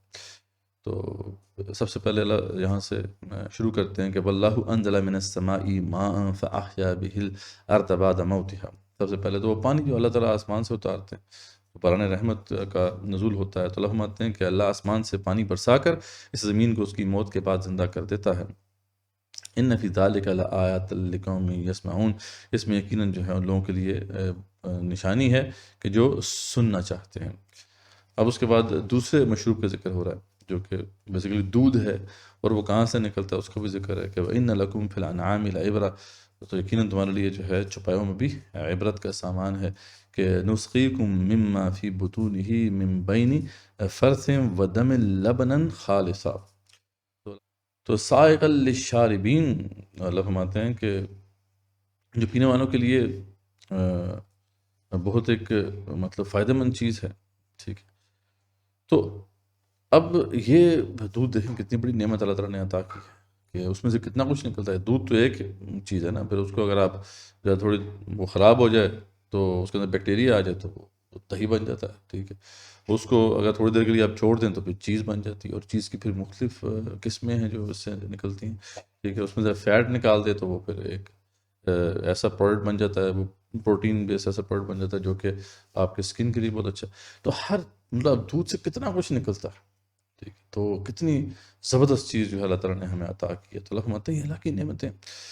پھر آگے فرماتے ہیں وَمِن ثمرات النخیل والعناب تتخذون منه سکرا ورزقا حسنا ان فی ذلک لآیۃ لقوم یعقلون، اور کھجور اور انگور کے درختوں کے پھلوں سے تم شراب بنا لیتے ہو یا پینے کی چیزیں بنا لیتے ہو، اس سے آپ کو پتہ ہے بہت سے پھر جوسز بنتے ہیں، اسی سے پھر سرکہ بنتا ہے جو کہ بہترین غذا ہے، آپ صلی اللہ علیہ وسلم نے خود فرمایا، اور عمدہ اس میں روزی ہے تمہارے لیے۔ جو لوگ عقل رکھتے ہیں، اللہ فرماتے ہیں کہ ان فی ذلک لآیۃ لقوم یعقلون، جو عقل رکھتے ہیں ان کے لیے اس میں بہت سی بھی نشانیاں ہیں، اب یہ مطلب تیسرے مشروب کی بات ہوگی، ایک صاف پانی کی بات ہوگی، دودھ کی بات ہوگی، یہاں پہ پھر جو کھجور اور انگور سے مختلف قسم کے مشروب نکلتے ہیں ان کا ذکر ہو گیا۔ اور پھر وَأَوْحَى رَبُّكَ إِلَى النَّحْلِ، اور پھر جو چوتھا جو مشروب ہے جو کہ بہت ہی اسپیشل مشروب ہے، اللہ فرماتے ہیں اور آپ کے رب نے شہد کی مکھی کے دل میں یہ بات ڈال دی، وہی کر دی شہد کی مکھی کو۔ کیا کرتی ہے شہد کی مکھی؟ أَنِ اتَّخِذِي مِنَ الْجِبَالِ بُيُوتًا، کہ ایک تو یہ کہ پہاڑوں میں تو پہاڑوں میں اور درختوں اور لوگوں کی بنائی ہوئی چھتوں میں جو ہے وہ گھر بناؤ، ٹھیک ہے، جبالی بیوتا ومن الشجر ومما یعرشون، ٹھیک ہے، درختوں میں اور لوگوں کی جو چھتیں ہیں ان کے اندر تم گھر بناؤ۔ اس کے بعد تم کیا کرو؟ ثم کلی من کل الثمرات فاسلکی سبل ربک ذللا، اور پھر تم نے کیا کرنا ہے، یعنی اس کو انسٹرکشنز ہیں باقاعدہ کہ تم جاؤ اور اس کے بعد پھر جتنے بھی پھل ہیں ان سے تم اس کا رس تلاش کرو، ٹھیک ہے، یعنی مختلف قسم کے میوے ہیں ان کو تم نے کھانا ہے، اور رب کی آسان راہوں پر چلنا ہے۔ اب یہ آج سائنس نے یہ بات ثابت کیا کہ جب یہ مکھی جاتی ہے اپنے اس گھر سے تو وہ خاص قسم کا ایک ٹریک چھوڑ کے جاتی ہے، صرف وہ مکھی ہی اس کو سونگھ سکتی ہے، وہ جب ایک خاص قسم کا جو ہے وہ مٹیریل چھوڑ کے جاتی ہے تاکہ جب واپس وہ آئے تو اسے پتہ ہو کہ اس کے گھر کی طرح ہے۔ تو یہ کس نے اس کو سکھایا، کس نے اس کو سمجھایا؟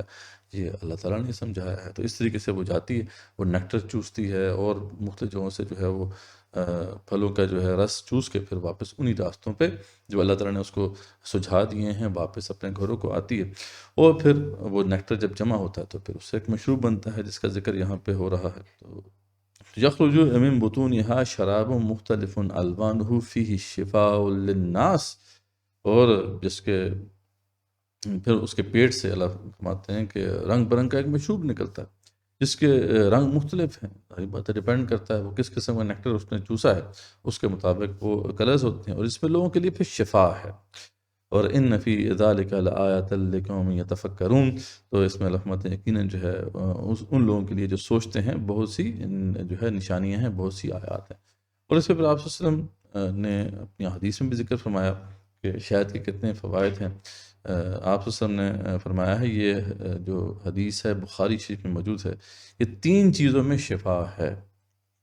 فسد کھلوانے میں، ٹھیک ہے، یعنی یہ جو آپ کا ویٹ کپنگ کرتے ہیں اس میں شفا ہے، شہد کے پینے میں، اور آگ سے داغنے میں۔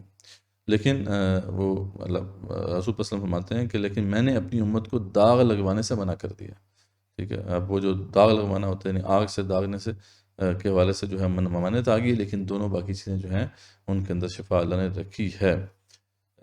ایک اس میں واقعہ بھی آتا ہے، بڑا مشہور واقعہ ہے، یہ بھی صحیح بخاری میں ہے کہ ایک دفعہ ایک دست کے مرض میں ایک مبتلا شخص آپ کے پاس آیا، آپ صلی اللہ علیہ وسلم نے شاید استعمال کرنے کا اسے مشورہ دیا جس سے دستوں میں پھر مزید اضافہ ہو گیا۔ تو آ کر ان کو بتایا گیا کہ آپ نے جو کہا تھا وہ تو مزید جو ہے حالات خراب ہو گئے، تو دوبارہ آپ صلی اللہ علیہ وسلم نے شاید پلانے کا مشورہ دیا جس سے مزید جو ہے وہ فضلات جو ہے خارج ہونا شروع ہو گئے، اور گھر والے سمجھے کہ شاید مرض میں اضافہ ہو گیا۔ تو پھر نبی صلی اللہ علیہ وسلم کے پاس آئے، آپ صلی اللہ علیہ وسلم نے تیسری مرتبہ فرمایا اللہ سچا ہے اور تیرا بھائی کا پیٹ جھوٹا ہے، جا اور اسے شہد پلا۔ چنانچہ تیسری مرتبہ اسے شفا کاملہ حاصل ہو گئی۔ تو وہی اس کے اندر شفا ہی شفا ہے۔ تو بہت بڑا یعنی اللہ تعالیٰ کا کرم اور فضل ہے جس کا ذکر یہاں پہ ہو رہا ہے۔ تو یہ 4 مختلف مشروبات ہیں جن کا بہت فائدہ ہے ہمارے لیے، اللہ تعالیٰ کی نعمتیں ہیں، اگین ان کا ہم شمار کرنا چاہیں تو وہ نہیں کر سکتے۔ پھر اللہ آگے فرماتے ہیں کہ واللہ خلقکم ثم یتوفاکم، تو اللہ تعالیٰ نے ہی تم سب کو تخلیق کیا ہے، وہی پھر تمہیں فوت کرے گا۔ وَمِنْكُمْ مَنْ يُرَدُّ إِلَىٰ أَرْذَلِ الْعُمُرِ، اور تم میں سے ایسے بھی ہیں جو بدترین عمر کی طرف لٹائے جاتے ہیں، کچھ لوگ ہیں وہ بوڑھے ہو جاتے ہیں، بدترین عمر کی طرف چلے جاتے ہیں۔ لِكَيْ لَا يَعْلَمَ بَعْدَ عِلْمٍ شَيْئًا، کہ اس حالت میں پہنچ جاتے ہیں کہ ان کو کچھ بھی بات سجائی نہیں دیتی، جب بوڑھا ہو جاتا ہے انسان تو بالکل اس کی سوچنے کی صلاحیتیں جو ہیں وہ کمزور ہو جاتی ہیں۔ ان اللہ علیم قدیر، اللہ تعالیٰ بے شک جو ہے سب سے زیادہ علم والا ہے اور قدرت رکھنے والا ہے۔ واللہ فضل بعضکم علی بعض فی الرزق، اور دیکھو اللہ تعالیٰ ہی نے تم میں سے ایک دوسرے پر روزی میں زیادتی دے رکھی ہے، بعض کو بعض میں بعض پر فضیلت دے رکھی ہے۔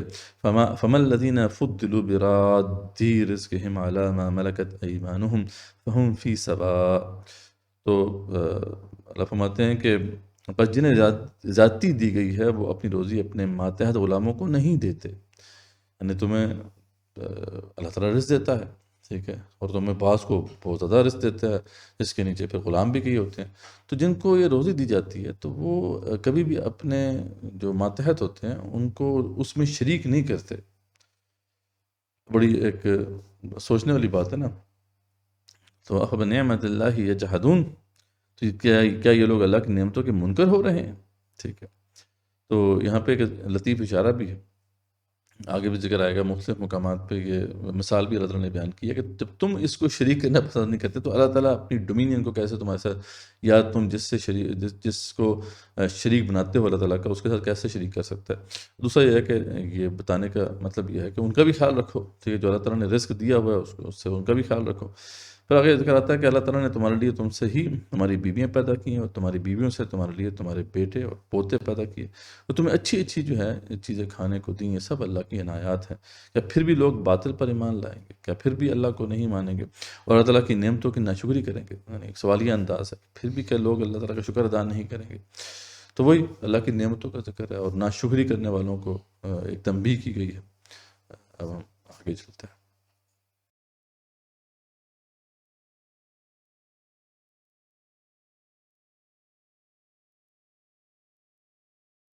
اب آیت نمبر 73 سے لے کے 83 تک شرک پر چند بلیغ مثالیں جو ہیں وہ دی گئی ہیں۔ اللہ کی چند مزید نعمتوں کا ذکر ہے، اور رسول اکرم صلی اللہ علیہ وسلم کو دوبارہ سے یہ تلقین کی گئی ہے کہ آپ اپنا مشن جاری رکھیں، ان کو سمجھاتے رہیں۔ تو اللہ ذکر فرماتے ہیں کہ یعبدون من دون اللہ ما لا یملک لهم رزقا من السماوات والارض شیئا ولا یستطیعون، اور اللہ تعالیٰ کے سوا ان کی بات کرتے ہیں جو آسمان و زمین میں سے انہیں کچھ بھی روزی نہیں دیتے، ان کی بندگی کر رہے ہیں، وہ نہ کچھ قدرت رکھتے ہیں۔ ولا تضربوا للہ الامثال، تو بس اللہ تعالیٰ کے لیے مثالیں مت بیان کرو۔ اللہ تعالیٰ کے لیے مثالیں تو بیان کرو، تمہیں پتہ کیا اللہ کے بارے میں؟ اپنے پاس سے جو ہے من گڑھ باتیں لگاتے ہو۔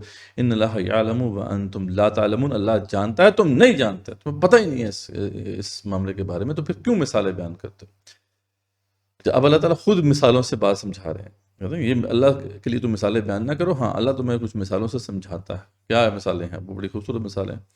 تو اللہ تعالیٰ ایک مثال بیان فرماتا ہے، وہ فرماتا ہے کہ ایک غلام ہے دوسرے کی ملکیت کا، اور امیجن کرو کہ ایک غلام ہے جو کسی مالک کے تحت ہے، جو کسی بات کا اختیار نہیں رکھتا، اس کو کوئی اختیار نہیں ہے اس کے پاس، اور ایک اور شخص ہے جسے ہم نے اپنے پاس سے معقول روزی دے رکھی ہے، ویل آف ہے، اور جس میں سے وہ چھپے کھلے خرچ کرتا ہے، ٹھیک ہے۔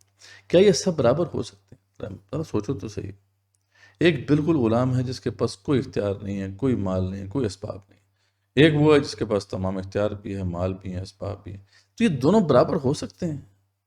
مطلب کچھ تھوڑی بہت عقل بھی استعمال کر کے تم سوچو گے تو تمہیں سمجھ میں آ جائے گا کہ تم کتنا برا فیصلہ کر رہے ہو۔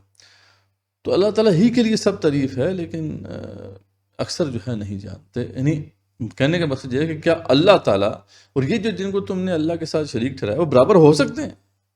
اللہ تعالیٰ جو ہے وہ تمام اتھارٹی رکھتا ہے، تمام رزق کے دروازے اس کے پاس ہیں، رزق کی کنجیاں اس کے پاس ہیں، اور دوسری طرف وہ جن کے پاس کوئی اختیار نہیں ہے، تم ان دونوں کو برابر کر رہے ہو؟ نہیں، خود تو سوچو کہ تم کیسے فیصلے کرتے ہو۔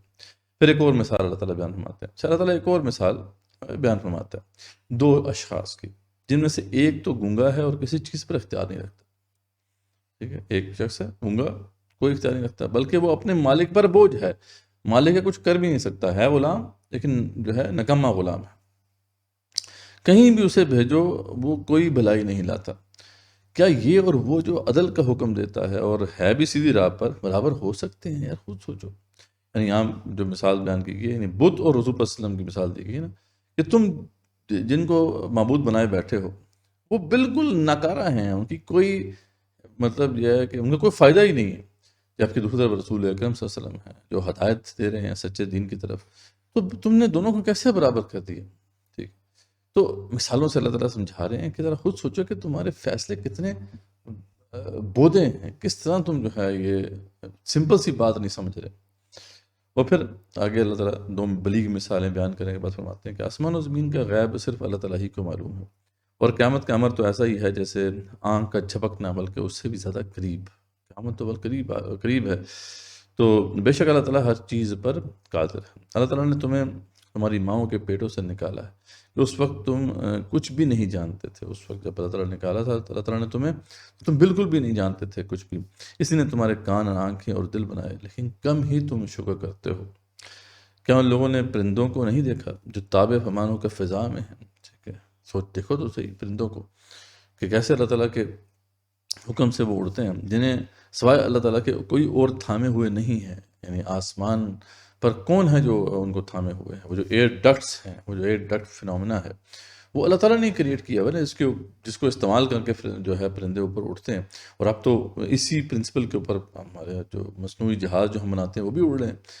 یہ اگر نہ ہو فنومنا تو پھر نہ جہاز اڑ سکتے ہیں، نہ پرندے اڑ سکتے ہیں۔ تو یہ اب اللہ کی ہی قدرت ہے۔ بے شک اس میں ایمان لانے والوں کے لیے بہت سی نشانیاں ہیں۔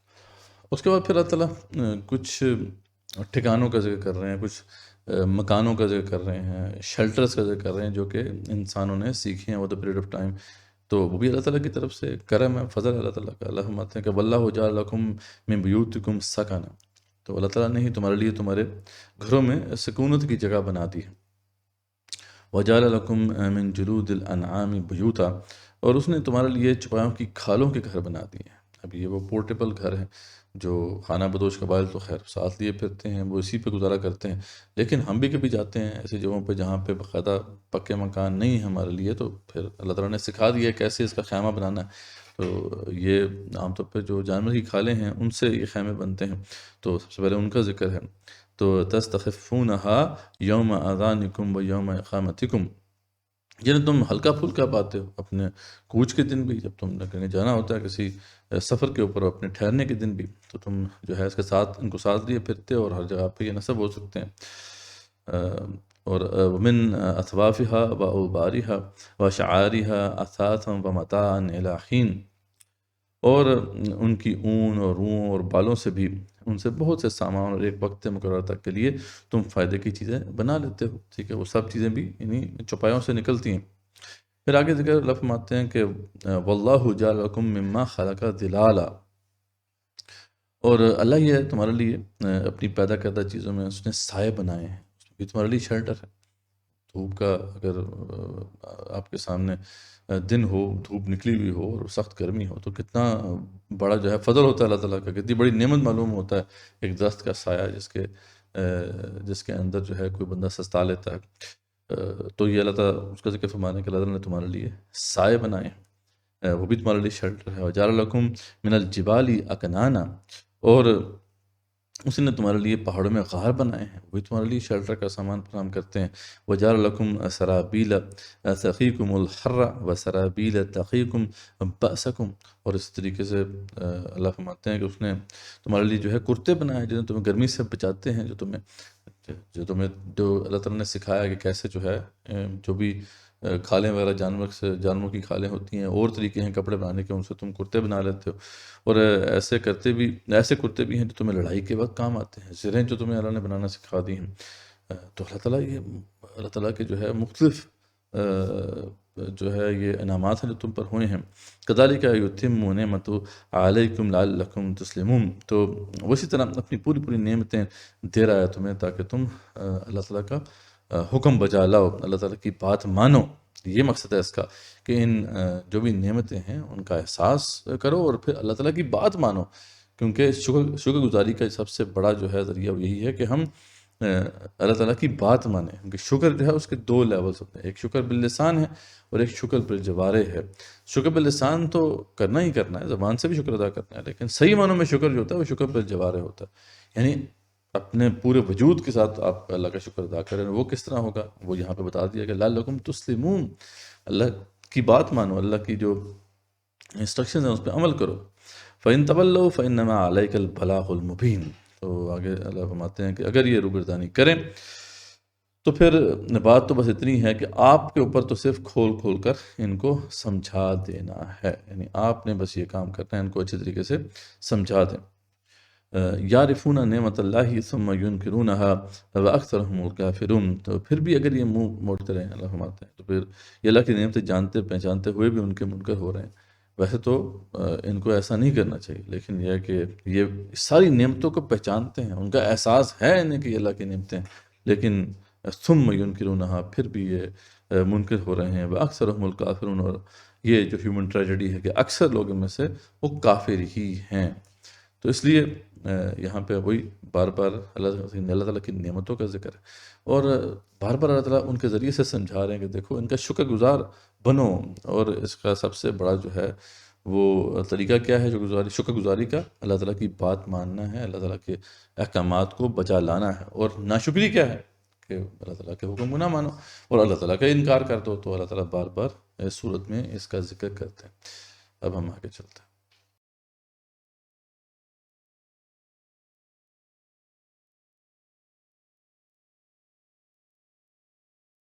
اب آیت نمبر 84 سے پھر 97 تک کے جو مقام ہے، اس میں دوبارہ سے اس کا ذکر ہے کہ اللہ تعالیٰ نے ہر امت میں رسول بھیجے ہیں علیہ السلام، اور پھر قرآن کی عصمت کا بیان ہے، اور بتایا گیا کہ اس میں علم کی وسعت ہے، اور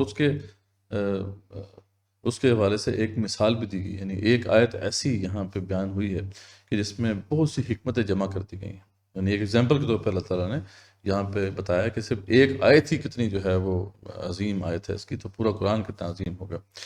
اور اللہ تعالیٰ سے جو کیے گئے عہد ہیں ان کی پاسداری کی تلقین کی گئی۔ تو اللہ فرماتے ہیں کہ یوم نبعث من کل امت شہیدا ثم لا یؤذن للذین کفروا ولا هم یستعتبون، اور جس دن ہم ہر حکومت میں جو ہے گواہ کھڑا کریں گے، پھر کافروں کو نہ اجازت دی جائے گی اور نہ ان سے توبہ کرنے کا کہا جائے گا۔ تو اس وقت جو ہے جب گواہ کھڑے ہوں گے تو پھر کوئی ادھر جواب نہیں دے سکے، کیونکہ ہر امت جو ہے اس کی طرف رسول اللہ تعالیٰ نے بھیجا ہے، اور وہ رسول جب قیامت والے دن ان کے خلاف گواہی دے گا تو اب ان کے پاس کوئی جواز نہیں ہوگا اس وقت، کیونکہ واقعی جو وقت کا رسول ہوتا ہے علیہ السلام، اس نے اپنی امت کو اچھی طریقے سے بات سمجھا دی ہوتی ہے۔ وَإِذَا رَأَى الَّذِينَ ظَلَمُوا الْعَذَابَ فَلَا يُخَفَّفُ عَنْهُمْ وَلَا هُمْ يُنظَرُونَ، اور جب یہ ظالم عذاب دیکھ لیں گے پھر نہ تو ان سے ہلکا کیا جائے گا نہ وہ ڈھیل دیے جائیں گے۔ اور پھر آگے ذکر ہے کہ جب مشرکین اپنے شریفوں کو دیکھ لیں گے تو کہیں گے اے ہمارے رب، یہی ہمارے وہ شریک ہیں جنہیں ہم تجھے چھوڑ کر پکارا کرتے تھے۔ بس وہ انہیں جواب دیں کہ تم بالکل ہی جھوٹے ہو، یعنی وہاں پہ پہلے بھی ذکر آیا تھا کہ یہ جن کو یہ شریک بنائے بیٹھے تھے یا تو وہ انسان ہی ہوں گے جو دنیا سے چلے گئے، وہ بھی ان کا انکار کر دیں گے، اور جو باقی اگر بت تھے تو ان کی تو حیثیت ہی کوئی نہیں ہے۔ باقی ہم نے یہ بھی دیکھ لیا کہ شیطان جنہوں نے شیطان کو جو ہے معبود بنایا ہوتا تو شیطان نے بھی انکار کر دینا، سورہ ابراہیم میں آ گیا ذکر اس کا۔ شیطان کہا بھی میں تو مانتا ہی نہیں کہ تم مجھے جو ہے رب بنایا ہوا تھا، تم نے تم پرستش کرتے تھے، تو وہاں سب انکار کر دیں گے۔ اس دن وہ سب عاجز ہو کر اللہ کے سامنے اطاعت کا اقرار تو کریں گے، اور جو بہتان بازی کیا کرتے تھے وہ سب ان سے گم ہو جائے گا، لیکن یہ ہے کہ وہ بات اب قبول نہیں ہوگی۔ جنہوں نے کفر کیا اور اللہ کی راہ سے روکا، ہم انہیں عذاب پر عذاب بڑھاتے چلے جائیں گے۔ اللہ فرماتے ہیں ان پہ عذاب پر عذاب نازل ہو گئی، بدلہ ہوگا جو بھی وہ فتنہ پرتازیاں کیا کرتے تھے۔ اس کے بعد پھر ذکر ہے کہ یوم نبعث فی کل امت شہیدا علیہم من انفسہم، پھر دوبارہ اس بات کا اعادہ کیا جا رہا ہے، اور جس دن ہم ہر امت میں انہی میں سے ان کے مقابلے پر گواہ کھڑا کریں گے۔ وجئنا بک شہیدا علی ہؤلاء، اور رسول اللہ علیہ وسلم آپ کو گواہ کھڑا کریں گے ان کے اوپر۔ یہ بہت ہی بھاری مقام ہے، رسول اکرم صلی اللہ علیہ وسلم نے گواہی دینی ہے، انہوں نے اس دنیا میں بھی گواہی لی۔ جب حجۃ الوداع کے موقع پر جو ہے آپ نے گواہی لی تھی، سب کو جو ہے وہ 1 لاکھ کے قریب ایک بڑا مجمع تھا جس کے سامنے رسول اکرم صلی اللہ علیہ وسلم نے کہا تھا کہ الا هل بلغت، کیا میں نے تمہیں پہنچا دیا؟ تو ساری جو جماعت تھی اتنی بڑی، انہوں نے یک زبان ہو کے کہا تھا کہ قد بلغت وأدیت ونصحت، یقیناً آپ نے جو ہے پہنچا دیا، آپ نے حق نصیحت ادا کر دیا، آپ نے اپنی ذمہ داری پوری کر دی۔ اور اس کے بعد پھر رسول اکرم صلی اللہ علیہ وسلم کا ہی یہ کمال ہے یا ان کی شان ہے، انہوں نے اللہ کو گواہ بنایا اور کہا کہ اللہم اشہد، اے اللہ تو بھی گواہ ہے کہ آج یہ مان رہے ہیں کہ ان تک بات پہنچ چکی۔ تو انہوں نے دنیا میں جو ہے یہ گواہی دی، اور روز محشر تو بہرحال یہ معاملہ ہوگا کہ انہوں نے پوری امت کے آگے آ کے پھر گواہی دینی ہے۔ تو اللہ فرماتے ہیں وَنَزَّلْنَا عَلَيْكَ الْكِتَابَ تِبْيَانًا لِكُلِّ شَيْءٍ، اور یہ پھر ہم نے آپ کے اوپر جو ہے یہ کتاب نازل کی ہے جس میں ہر چیز کا کلی بیان ہے، یعنی ہر چیز کا ایسا بیان ہے کہ جو کافی ہے، اور وَهُدًى وَرَحْمَةً، اور یہ ہدایت ہے، رحمت ہے، وَبُشْرَىٰ لِلْمُسْلِمِينَ، اور مسلمانوں کے لیے جو ہے بشارت ہے۔ اب یہ جو بات اللہ تعالیٰ نے کی ہے یہ بڑی گہرائی ہے اس کے اندر، کہ اس کے ہر شے کا بیان موجود ہے۔ یہ مطلب بظاہر تو قرآن جب ہم پڑھتے ہیں تو ہمیں معلوم ہوتا ہے کہ اس کے اندر ہدایت کا عنصر واضح ہے، اور گائیڈنس کی بات کی گئی ہے، انبیاء رسول علیہ السلام نے جس طریقے سے دین حق کی طرف بلایا اس کا ذکر ہے۔ لیکن اگر ہم واقعی قرآن کی جو آیات ہیں ان کے اندر غور و فکر کریں اور اس میں غوطہ زنی کریں تو اس میں تو ہر شے کا بیان اللہ تعالیٰ نے دے دیا ہے، لیکن وہ ہماری لمیٹیشن ہے کہ ہم اس کے اندر اس طریقے سے غوطہ زنی نہیں کرتے، ورنہ یہ کہ ہر شے کا کلی بیان موجود ہے۔ اور اس کی اگزامپل کے طور پر اب ایک آیت پیش کی جا رہی ہے کہ کتنی جامع یہ آیت ہے، یعنی ایک آیت ہی اتنی جامع ہے کہ اس میں کئی جو ہے وہ رہنمائی کے پہلو نکلتے ہیں۔ علامہ شبیر احمد عثمانی رحمۃ اللہ فرماتے ہیں کہ یہ اگزامپل کے طور پر، کیونکہ اللہ تعالیٰ نے کلیم کیا نا، کلیم تو بہت بڑا ہے کہ وَنَزَّلْنَا عَلَيْكَ الْكِتَابَ تِبْيَانًا لِكُلِّ شَيْءٍ، شے کا اس میں بیان موجود ہے۔ تو اس کے کلیم کے بعد ایک ایگزامپل دی ہے، خالی ایک آیت ایسی دی ہے کہ جس پہ جب ہم غور کریں تو پتہ چلتا ہے واقعی اس کے اندر کتنی رہنمائی ہے۔ تو یہ خیر جو آیت ہے اس پہ تھوڑی ہم بات کریں گے، یہ کیا ہے؟ اللہ فرماتے ہیں کہ ان اللہ یأمر بالعدل والاحسان وایتاء ذی القربى وینہی عن الفحشاء والمنکر والبغی، ٹھیک ہے؟ تو بے شک اللہ تعالیٰ عدل کا، بھلائی کا، احسان کا اور قرابت داروں کے ساتھ حسن سلوک کرنے کا حکم دیتا ہے۔ یہ تین چیزوں کا حکم ہو گیا اور تین چیزوں سے ہی روکا گیا، ینہی عن الفحشاء والمنکر والبغی، اور منع کرتا ہے بے حیائی کی باتوں سے، منکر چیزوں سے اور حد سے بڑھنے سے، یعنی ظلم و زیادتی سے۔ یعظکم لعلکم تذکرون، وہ خود تمہیں نصیحت کر رہا ہے کہ تم نصیحت حاصل کرو۔ تو یہ بہت ہی عظیم آیت ہے۔ آپ کو پتہ ہے کہ بعد میں جو حضرت عمر بن عبدالعزیز کے زمانے میں پھر اس کو جو ہے خطبہ جمعہ میں بھی شامل کر لیا گیا، اور آپ کو پتہ ہے کہ یہ اب ہم خطبہ جمعہ میں اکثر جو ہے سنتے ہیں، لیکن یہ بڑی ہی اس میں گہرائی ہے۔ میں شبیر احمد عثمانی رحمۃ اللہ نے جو اس پہ بات کی ہے میں آپ کے سامنے وہ پیش کر دیتا ہوں کہ کتنا یعنی اس کا امپیکٹ ہوا تھا ان کے اوپر۔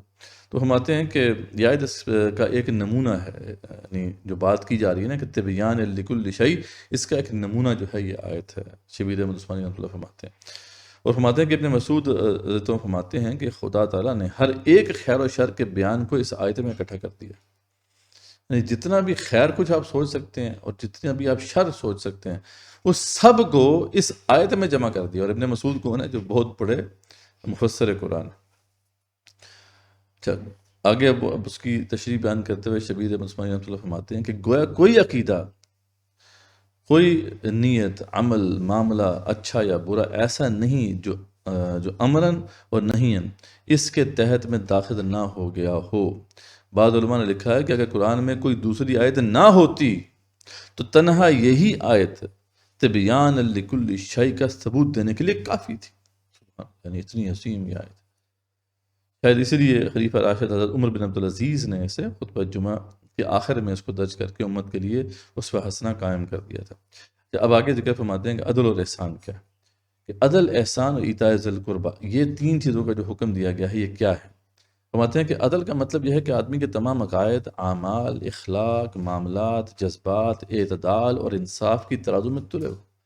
یہ ایک لفظ ہے لیکن اس میں پوری دنیا چھپی ہوئی ہے۔ عدل سے کیا مراد ہے؟ عدل سے مراد یہ نہیں ہے کہ آپ جو ہے کسی کے لیے کسی دو اشخاص کے درمیان فیصلہ کریں تو عدل سے کریں۔ عدل میں ہر چیز آ جاتی ہے، عدل میں وہ تمام اعتدال آ جاتے ہیں جو آپ کی شخصیت میں ہونے چاہیے۔ آپ کو خرچ کرنا ہے اللہ کے راستے، اعتدال کے ساتھ خرچ کریں، کھانا ہے اعتدال کے ساتھ کھائیں، آپ نے جو اپنے معاملات برتنے ہیں مخلوقات کے ساتھ تو اعتدال کے ساتھ ہونے چاہیے۔ ہر معاملے میں عدل کا پہلو ہاتھ سے نہ جائے، ٹھیک ہے؟ عدل کا مطلب یہ ہوتا ہے کہ جس چیز کا جتنا حق ہے اسے دیا جائے، جس کا جو مقام ہے اسے دیا جائے۔ تو یعنی دیکھیں اس لفظ عدل کے اندر پوری دنیا چھپی ہوئی، پورا جہان چھپا ہوا ہے۔ تو آگے کیا شبیر احمد عثمانی رحمۃ اللہ فرماتے ہیں کہ افراط و تفریط سے کوئی پلہ جھکنے یا اٹھنے نہ پائے۔ اس کے برعکس کیا معاملہ ہے؟ افراط و تفریط، عدل نہیں ہوگا تو پھر کبھی زیادتی ہو جائے گی، کبھی کمی ہو جائے گی، ٹھیک ہے؟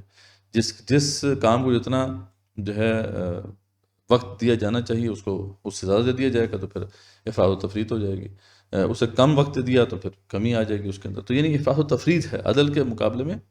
یہ دوسرا جو ہے معاملہ ہمارے سامنے.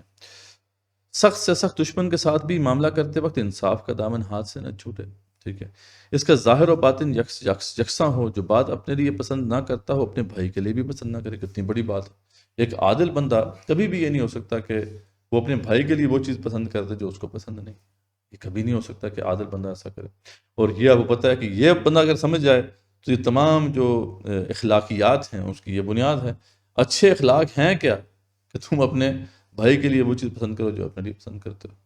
ٹھیک ہے، اپنے بھائی کے لیے وہ چیز ناپسند کرو جو اپنے لیے ناپسند کرتے ہو. تو سیدھی سی بات، اتنی سی بات سمجھ میں آ جائے تو تمام جو اخلاقیات کے بڑے بڑے دروس ہیں ان کو بتانے کی ضرورت نہیں.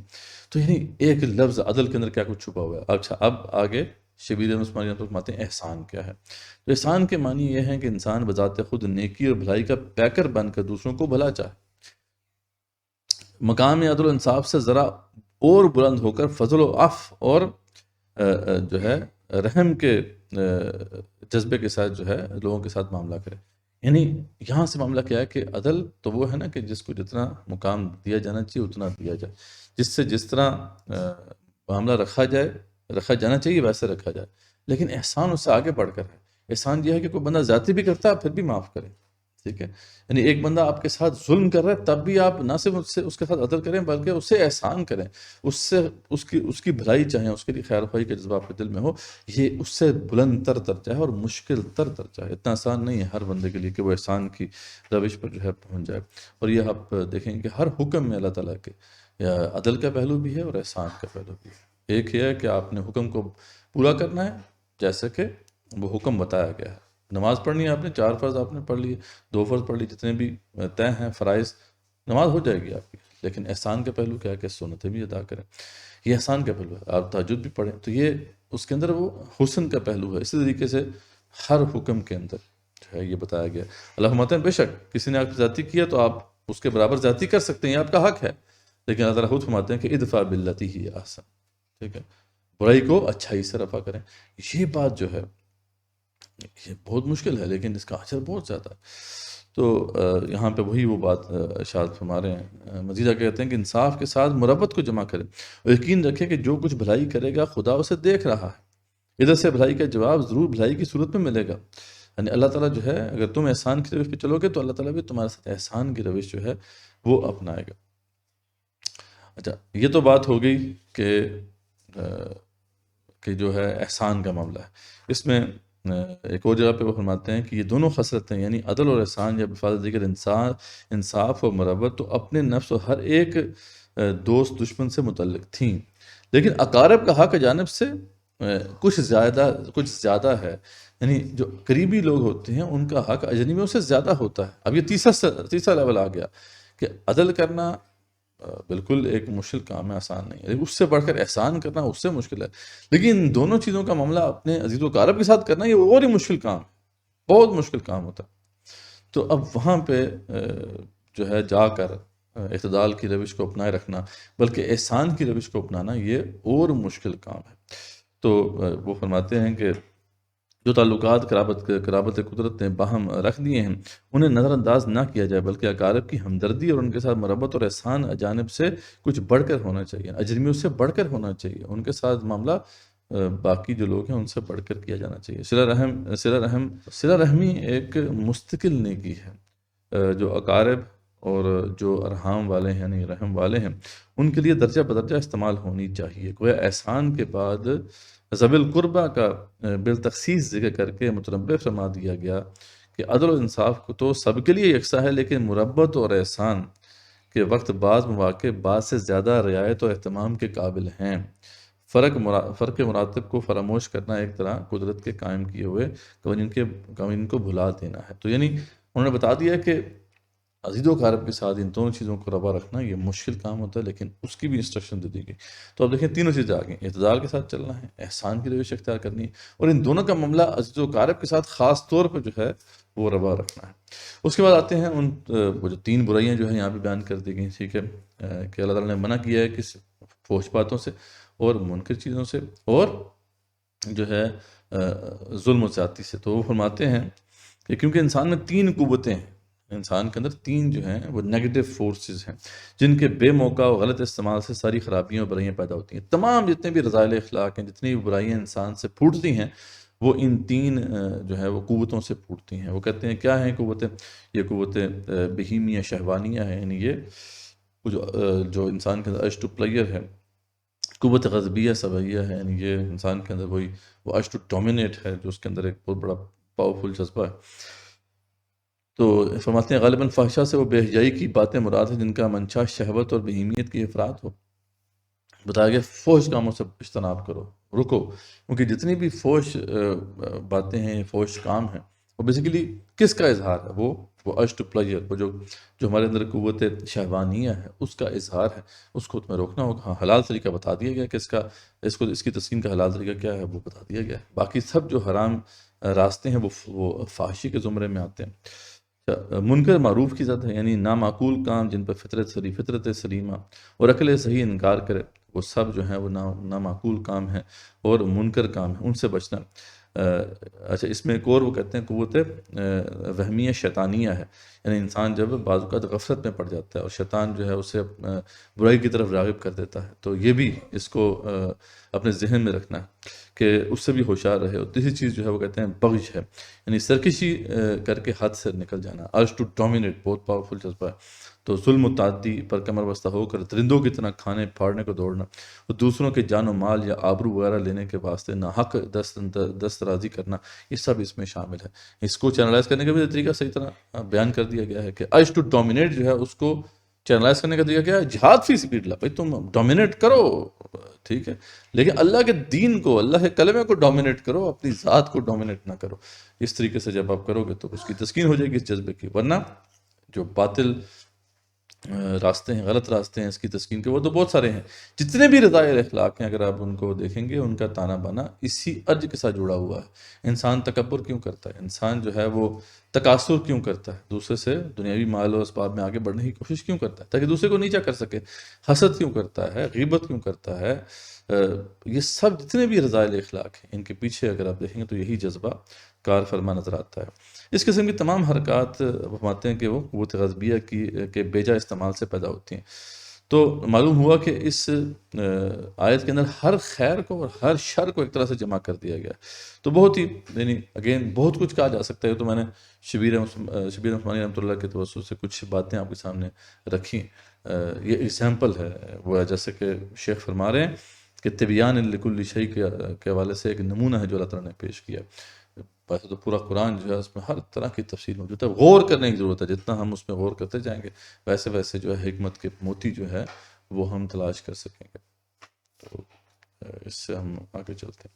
اس کے بعد اللہ فرماتے ہیں کہ وَأَوْفُوا بِعَهْدِ اللَّهِ إِذَا عَاهَدتُّمْ وَلَا تَنقُضُوا الْأَيْمَانَ بَعْدَ تَوْكِيدِهَا۔ اور اللہ تعالیٰ سے جو تم نے عہد کیا ہے اس کو پورا کرو، اور آپس میں قول و قرار کرو، اور قسموں کو ان کی پختگی کے بعد مت توڑ دیا کرو۔ وَقَدْ جَعَلْتُمُ اللَّهَ عَلَيْكُمْ كَفِيلًا، حالانکہ تم اللہ تعالیٰ کو اپنا ضامن جو ہے ٹھہرا چکے ہو۔ اللہ تعالیٰ کو حاضر ناظر جان کر جب تم عہد کرتے ہو تو اس کو پورا کیا کرو۔ إِنَّ اللَّهَ يَعْلَمُ مَا تَفْعَلُونَ، اللہ تعالیٰ جانتا ہے جو بھی تم کام کر رہے ہو۔ اور اس عورت کی طرح نہ ہو جاؤ جس نے اپنا سوت مضبوط کاٹنے کے بعد ٹکڑے ٹکڑے کر ڈالا۔ یہ پرانے زمانے میں ذریعہ دھاگا بڑی محنت سے بنتا تھا، تو وہ جو ہے اون کے ذریعے سے اس کو گھماتے رہتے تھے چرخے کو، تو پھر اس سے جو ہے دھاگا بنتا تھا۔ تو اب اتنی محنت سے جو ہے کسی نے اگر دھاگا بنایا یا رسی بنائی اور اس کو خود کاٹ دیا تو پھر یہ تو ایک بیوقوفانہ پن ہوگا۔ تو اس طریقے سے جب تم کوئی عہد باندھتے ہو تو اس کو خود اپنے ہاتھ سے نہ توڑا کرو، اس کا پھر بڑا وبال ہے جو تمہیں جو ہے فیس کرنا پڑے گا کہ تم اپنی قسموں کو آپس کے مکر کا باعث ٹھہراؤ، اس لیے ایک گروہ دوسرے گروہ سے بڑھا چڑھا ہو جائے، تو ایک دوسرے سے بڑھ کر جو ہے تم زیادتی کرنے والے نہ بن جایا کرو۔ بات صرف یہی ہے کہ اس عہد سے اللہ تمہیں آزما رہا ہے، لیکن اللہ تعالیٰ تمہارے لیے قیامت کے دن ہر اس چیز کو کھول کر بیان کر دے گا جس میں تم اختلاف کر رہے تھے۔ آگے اللہ فرماتے ہیں اگر اللہ چاہتا تو تم سب کو ایک ہی گروہ بنا دیتا۔ اللہ چاہتا تو سب کے سب جو ہے صحیح راستے پہ آ جاتے اور سب کے سب اچھے ہو جاتے، لیکن وہ جیسے چاہے گمراہ کرتا ہے۔ اور جسے چاہتا ہے تو ہدایت دیتا ہے۔ یقیناً تم جو کچھ کر رہے ہو اس کے بارے میں بحث کی جانے والی ہے، اس کے بارے میں سوال جواب ہو کے رہے گا۔ اور تم اپنی قسموں کو آپس کی دغا بازی کا بہانہ مت بنایا کرو، پھر تو تمہارے قدم اپنی مضبوطی کے بعد پھر ڈگمگا جائیں گے، اور تمہیں سخت سزا جو ہے برداشت کرنا پڑے گی، کیونکہ تم نے اللہ کی راہ سے روک دیا اور تمہیں بڑا سخت عذاب ہوگا۔ تو وہی اللہ سے جو کیے ہوئے وعدے ہیں وہ پورے کرو، اور جو قسمیں جو اللہ کے نام پہ تم باندھتے ہو تو ان کو بھی پورا کرو۔ تم اللہ کے عہد کو تھوڑے مول کے بدلے نہ بیچ دیا کرو۔ یاد رکھو کہ اللہ کے پاس کہ اللہ تعالیٰ کی جو پاس کی چیز ہے وہ تمہارے لیے بہتر ہے اگر تم علم رکھتے ہو۔ اللہ تعالیٰ جو تمہیں اجر دے گا اس کے اوپر، اگر تم کوئی عہد باندھتے ہو، یا اللہ سے تم نے جو عہد کیا ہوا ہے اس کی شریعت کے اوپر چلنے کے والے سے، یا اور دیگر جو عہد تم کرتے ہو، ان کو تم اگر پورا کرو گے تو تمہیں بہت زیادہ اجر ملے گا۔ اگر تم سمجھو کہ تم نہیں کرو گے تو پھر وبال تمہیں جو ہے برداشت کرنا پڑے گا۔ تمہارے پاس جو کچھ ہے سب فانی ہے، اللہ فرماتے ہیں سب کچھ جو یہاں پہ جو ہے وہ فانی ہے، وہ ہمیشگی کا نہیں ہے، اور اللہ تعالیٰ کے پاس جو کچھ ہے وہ باقی رہنے والا ہے، اور صبر کرنے والوں کو ہم اچھے اعمال کا بہترین بدلہ ضرور عطا فرمائیں گے۔ جو شخص نیک عمل کرے، مرد ہو یا عورت ہو، لیکن با ایمان ہو، تو ہم اسے یقیناً نہایت بہتر زندگی عطا فرمائیں گے، اور ان کے نیک اعمال کا بہتر بدلہ بھی انہیں ضرور ضرور دیں گے۔ تو اس میں بھی ہم نے دیکھا کہ اس مقام پہ امت محمد صلی اللہ علیہ وسلم کی طرف جو اللہ تعالیٰ نے رسول صلی اللہ علیہ وسلم کو بھیجا ہے، اس والے سے بھی ان کے مشن کا ذکر ہے، اور دیگر جو انبیاء رسول اللہ علیہ وسلم آئے اپنی امتوں کی طرف، ان کے مشن کا بھی مختصراً ذکر ہے۔ قرآن کی عظمت کا بیان ہمارے سامنے آیا، اور جامع جو آیت تھی، ایک بہت اہم آیت جو تبیان لکل شیء کا مصداق ہے، اس کی تشریح بھی ہمارے سامنے آ گئی۔ اب ہم آگے چلتے ہیں۔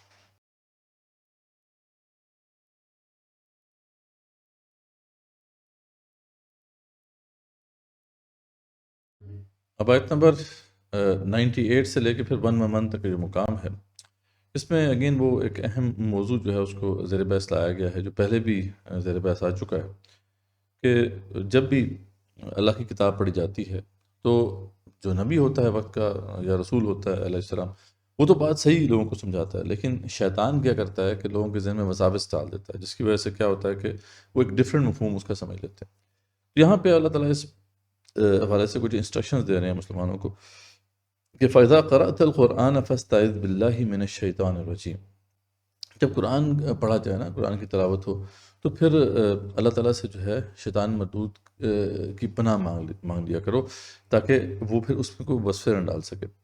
لیکن اللہ تعالیٰ پھر ساتھ یہ بھی واضح فرما رہے ہیں کہ إِنَّهُ لَيْسَ لَهُ سُلْطَانٌ عَلَى الَّذِينَ آمَنُوا وَعَلَىٰ رَبِّهِمْ يَتَوَكَّلُونَ۔ تو اللہ تعالیٰ فرما رہے ہیں کہ بے شک اس کا جو سلطان ہے وہ دو قسم کے لوگوں پہ نہیں چلتا، ایک وہ جو ایمان کی روش پہ ہیں، اور دوسرا جو رب پر توکل کرنے والے ہیں۔ تو جو ایمان والے ہیں یا ایمان کے روش پہ چل رہے ہیں، اللہ تعالیٰ فرما رہے ہیں کہ اس پر اس کا اثر نہیں چلتا۔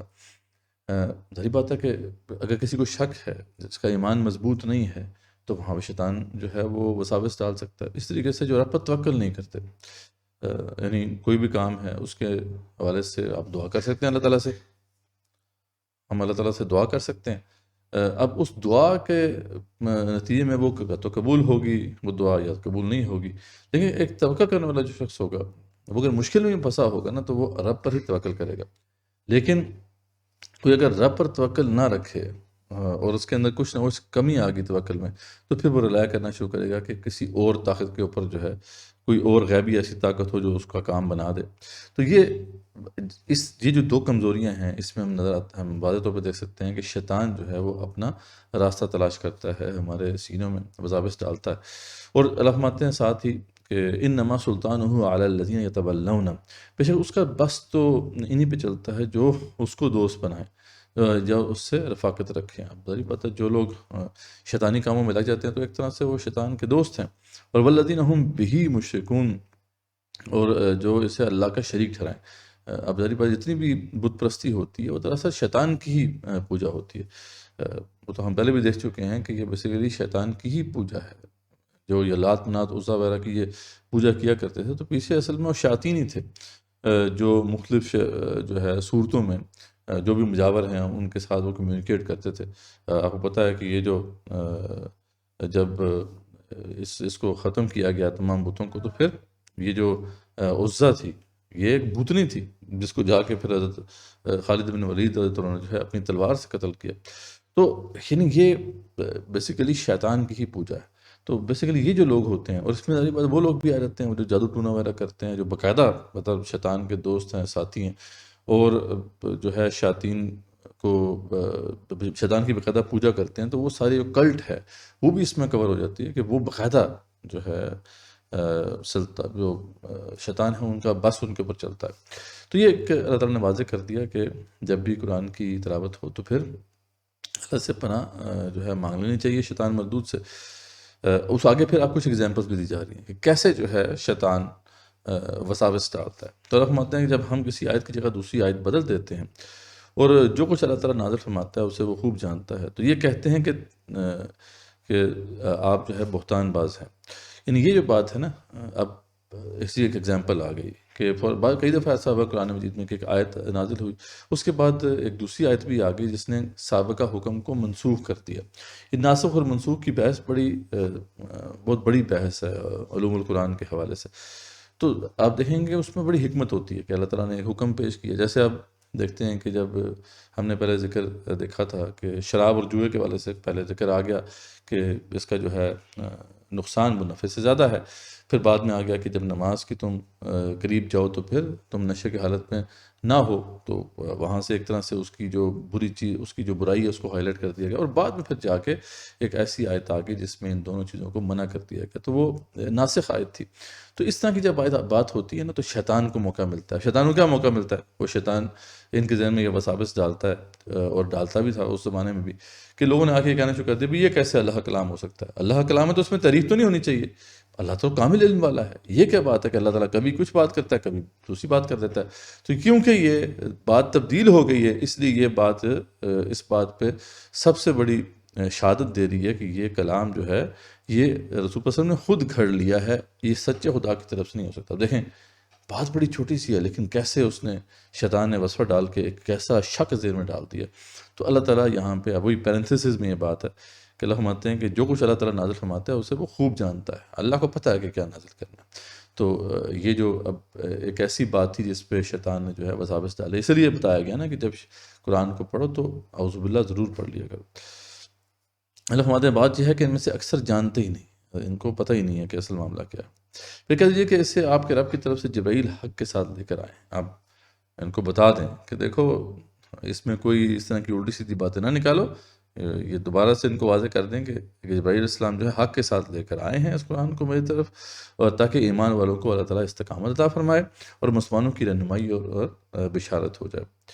پھر اللہ فرماتے ہیں ہمیں بخوبی علم ہے کہ یہ کافر کہتے ہیں کہ اسے تو ایک آدمی سکھاتا ہے، اس کی زبان جس کی طرف یہ نسبت کر رہے ہیں عجمی ہے، اور یہ قرآن تو صاف عربی زبان ہے. ایک اور وصفہ جو شیطان ذہن میں ڈال رہا تھا وہی، لیکن قرآن کی دعوت تو بالکل جو ہے وہ پھیل رہی ہے، لیکن شیطان اپنا کام کر رہا ہے. وہ طرح طرح سے وساوس پیدا کرتا ہے، شکوک پیدا کرتا ہے لوگوں کے ذہن میں. ایک اور شک اس نے پیدا کیا وہ یہ کہ رسول اکرم صلی اللہ علیہ وسلم کی خدمت میں کچھ جو ہے اجمی غلام بھی ہوا کرتے تھے. تو یہ ذہن میں شیطان نے ڈالا کہ دیکھیں یہ تو ہے نا، یہ جو اجمی غلام تھے وہ زیادہ تر ان میں سے کچھ یہودی بھی تھے کچھ عیسائی بھی تھے. تو کچھ ان میں سے وہ غلام بھی تھے جنہوں نے آپ صلی اللہ علیہ وسلم کی خدمت میں وقت گزارا تھا. تو انہوں نے اب یہ وسوسہ ڈالا شیاطین نے ان کے ذہنوں میں کہ دیکھو یہ جو بتا رہے ہیں نا باتیں، دیکھو یہ ملتی جلتی باتیں ہیں وہ جو اہل کتاب کے ہاں بھی ہیں. تو یہ اصل میں جو غلام ہے نا یہ اجمی غلام، اچھا زیادہ تر یہ غلام اجمی تھے، یہ عربی نہیں تھے. تو یہ اجمی غلام ان کو سکھاتے ہیں یہ باتیں اور پھر یہ اس کو آگے سمجھا دیتے ہیں. تو اللہ تعالیٰ اس کا جواب دے رہے ہیں کہ یہ کیسی بات ہے کہ یہ غلام تو اجمی ہے جبکہ قرآن عربی ہے، اور وہ بھی مطلب ایسی عربی جو فصیح عربی ہے. تو یہ کیسے یعنی الٹی سیدھی باتیں ذہن میں شیطان ڈال دیتا ہے اور یہ اس کو مان بھی لیتے. تو یہ ایگزامپلس دے رہے ہیں اللہ تعالیٰ کس طریقے سے شیطان جو ہے وساوس پیدا کرتا ہے. اللہ ذکر فرماتے ہیں جو لوگ اللہ تعالیٰ کی آیتوں پر ایمان نہیں رکھتے انہیں اللہ کی طرف سے بھی رہنمائی نہیں ہوتی.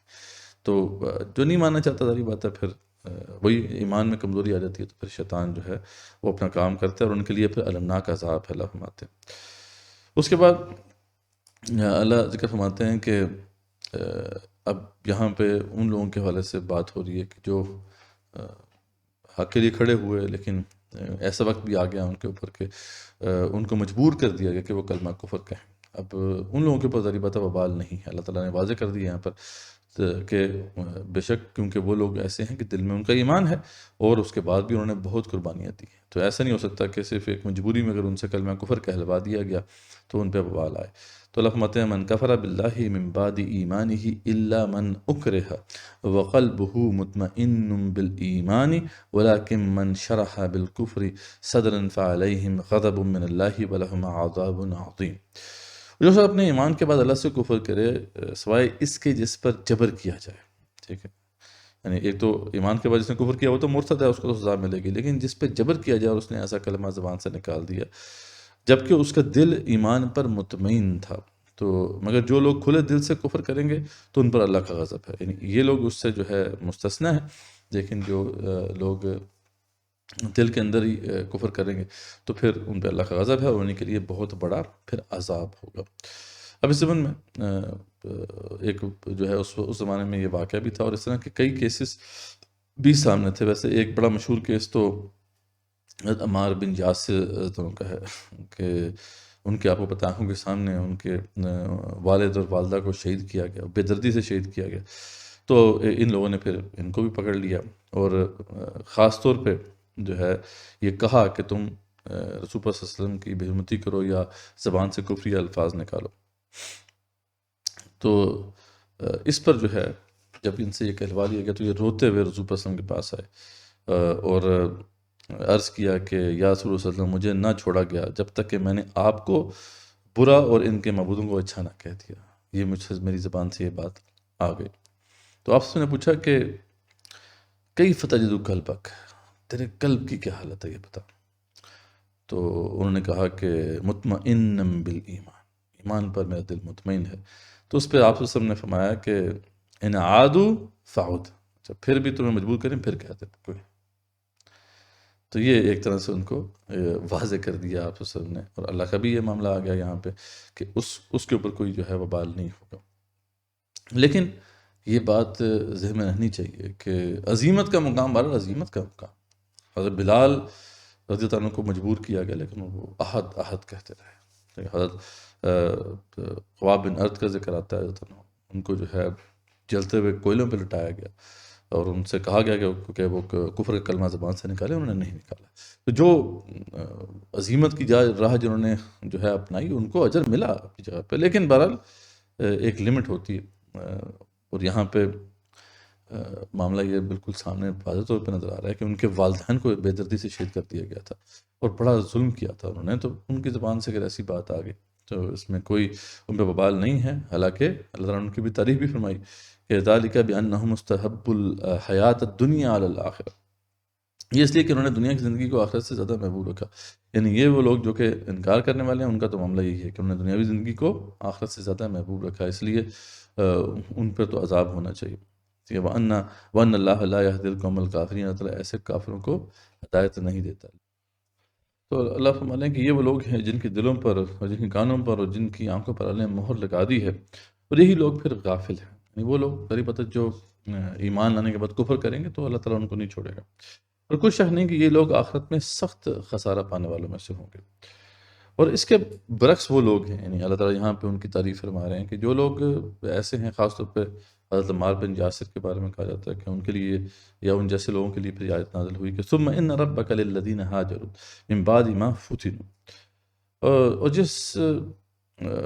اور جن لوگوں کے حوالے سے ذکر ہو رہا ہے کہ جن لوگوں نے فتنوں میں ڈالے جانے کے بعد ہجرت کی پھر جہاد کیا، من بعد ما فتنوا ثم جاہدوا، ٹھیک ہے، وصبروا ان ربک من بعدها لغفور رحیم، اور بعد میں ڈٹے رہے، یعنی ایسے لوگ جو ہیں جن سے اگر ایسی بات کبھی ہو بھی گئی مجبوری میں لیکن اس کے بعد انہوں نے ہجرت بھی کی، انہوں نے جہاد بھی کیا اور ڈٹے رہے اللہ کے لیے، تو اللہ تعالیٰ ان کے لیے غفور رحیم ہے۔ خاص طور پہ یعنی یہاں پہ عمار بن یاسر کا ذکر آتا ہے کہ رضی اللہ عنہ بہت بڑے مجاہد بنے، ہجرت میں بھی ساتھ رہے، بعد میں بھی جہاد کرتے رہے اور آخرکار شہید ہوئے، تو ایسے لوگوں کے اوپر کوئی وبال نہیں ہے۔ اللہ فرماتے ہیں جس دن ہر شخص اپنی ذات کے لیے لڑتا جھگڑتا آئے گا، ہر شخص کو اس کے کیے ہوئے اعمال کا پورا بدلہ دے دیا جائے گا، اور لوگوں پر مطلقاً ظلم نہ کیا جائے گا، ٹھیک ہے، تو وہ دن ضرور جو ہے آئے گا جس دن یہ سارے معاملات چکا دیے جائیں گے۔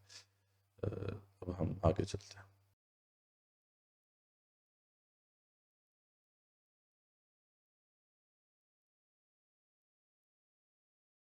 اب آیت نمبر 112 سے لے کے پھر 128 تک یہ مقام ہے، یہ پوری صورت کا ایک طرح سے کنکلوژن ہے۔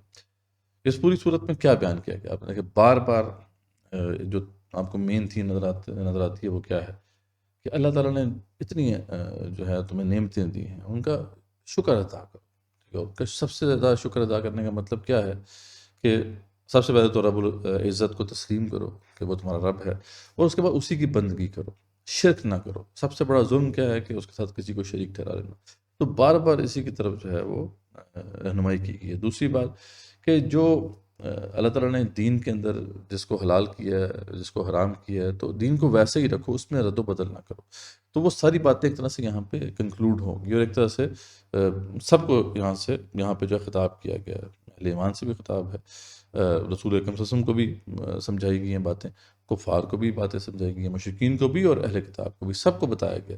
لیکن مین تھیم وہی ہے کہ دیکھو اللہ نے جو نعمتیں عطا کی ہیں ان کا شکر ادا کرو۔ شکر ادا کرنے سے مراد یہاں پہ یہ نہیں ہے کہ زبان سے تم نے خالی شکر ادا کرنا ہے، شکر بالجوارح ہی اصل میں شکر ہے، جیسا کہ ہم ذکر کر رہے ہیں۔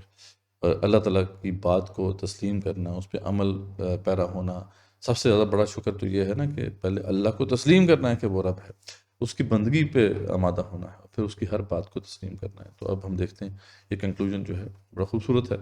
اللہ فرماتے ہیں کہ وَضَرَبَ اللَّهُ مَثَلًا قَرْيَةً كَانَتْ آمِنَةً مُطْمَئِنَّةً يَأْتِيهَا رِزْقُهَا رَغَدًا مِنْ كُلِّ مَكَانٍ۔ ایک بستی کی مثال دے رہے ہیں، یہ بستی کوئی بھی بستی ہو سکتی ہے، ٹھیک ہے؟ ہمارے استاد کہا کرتے تھے کہ یہ ایسا لگتا ہے جیسے پاکستان کے لیے یہ آیت نازل ہوئی، پاکستان کی بستی کی مثال بھی ایسی ہی ہے۔ تو یہ نہیں ویسے تو یہ شاید کوئی باقاعدہ کوئی بستی ہو جس کے والے سے یہ آیت نازل ہوئی، لیکن اس کا اطلاق جو ہے ہر اس بستی پہ ہو سکتا ہے جس کی خصوصیات ہوں جن کا ذکر یہاں پہ آ رہا ہے۔ تو اللہ فرماتے ہیں وَضَرَبَ اللَّهُ مَثَلًا قَرْيَةً، اللہ تعالیٰ اس بستی کی مثال بیان فرماتا ہے کہ کانت آمنۃ مطمئنہ، کہ وہ ہر طرح سے امن و اطمینان سے تھی، اور یأتیہا رزقہا رغدا من کل مکان، اور اس کی روزی اس کے پاس ہر جگہ سے فراغت کے ساتھ آتی تھی۔ ایک ایسی بستی، البتہ ان کے کرتوت ٹھیک تھے، اعمال ٹھیک کر رہے تھے، تو رزق کے دروازے بھی کھلے ہوئے تھے اور وہ امن کی حالت میں بھی تھے۔ فکفرت، تو اچانک کیا ہوا، انہوں نے کفر کر دیا، اللہ کی ناشکری کر دی۔ کفر کے دو مفاہیم ہیں نا، ایک تو کفر ہے انکار کر دینا، لیکن صحیح معنوں میں جو ہے کفر شکر کے کنٹراسٹ کے طور پہ آتا ہے۔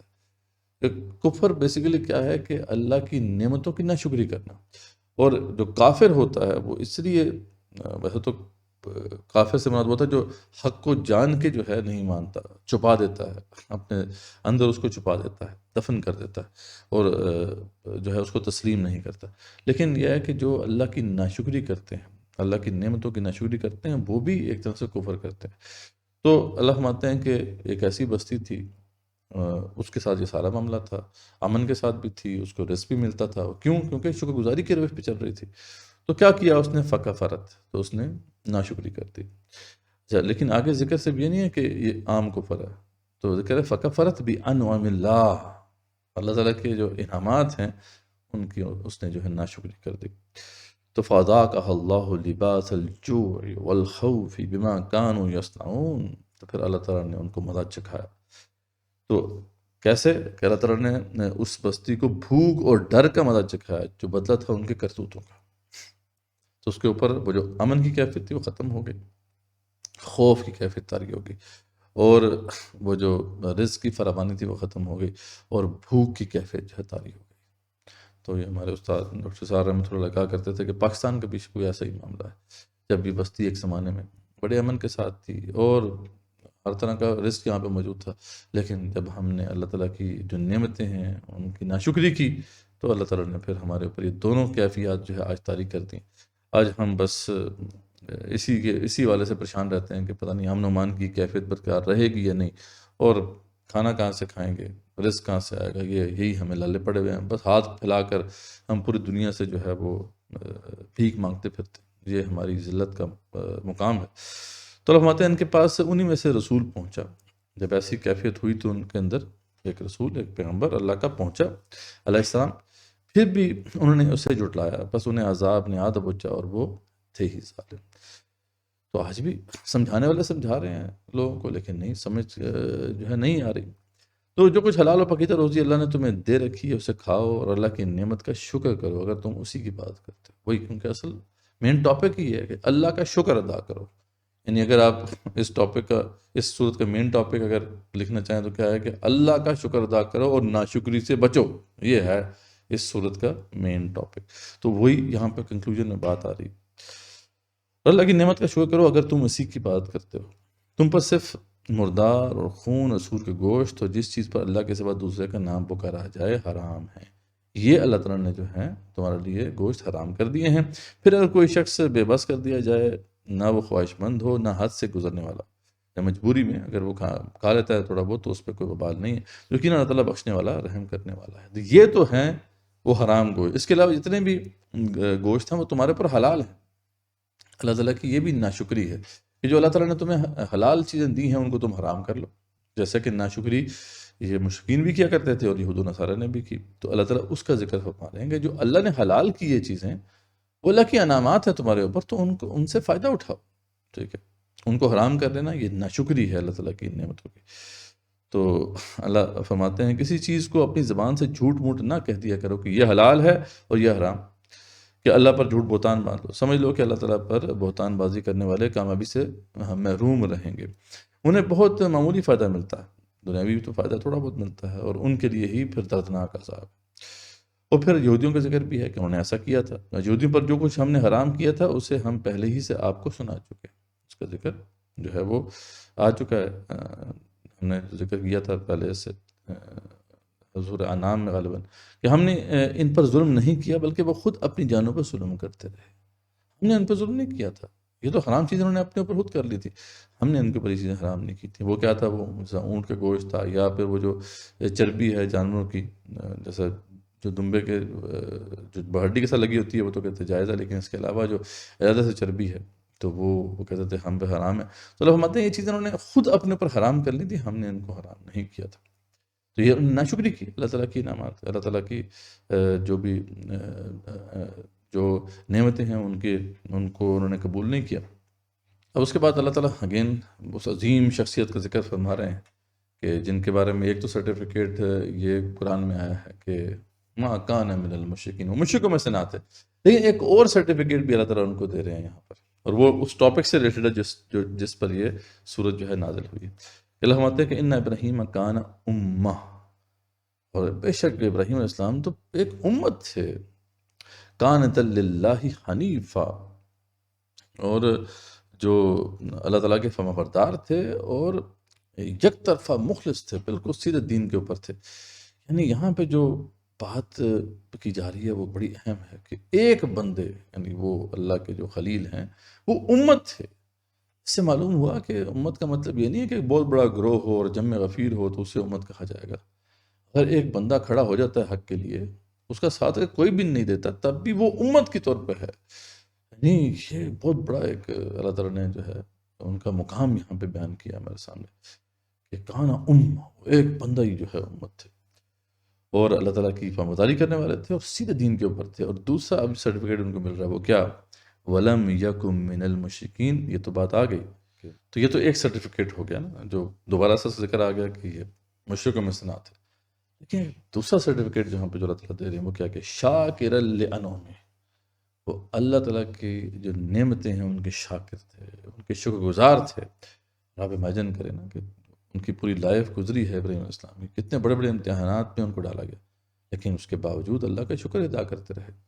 تو بہت امپورٹنٹ بات ہے، دوسرا بڑا سرٹیفکیٹ ان کو ملا ہے۔ اور آپ دیکھیں یہ دونوں ٹاپکس لنکڈ بھی ہیں، یہاں پہ بار بار ذکر آیا ہے اللہ تعالیٰ کی نعمتوں کا، بار بار یہ انسٹرکشنز آئی ہیں کہ دیکھو اللہ کا شکر ادا کرو، اور ساتھ ہی شرک کا بھی ذکر ہے۔ یعنی اس کا مطلب ہے کہ سب سے بڑی ناشکری جو ہے اللہ تعالیٰ کی وہ شرک ہے، سب سے بڑی ناشکری، اور سب سے بڑی جو سمجھ لیں کہ قدردانی ہے اللہ تعالیٰ کی یا شکر گزاری ہے وہ یہی ہے کہ ہم توحید پر قائم رہیں۔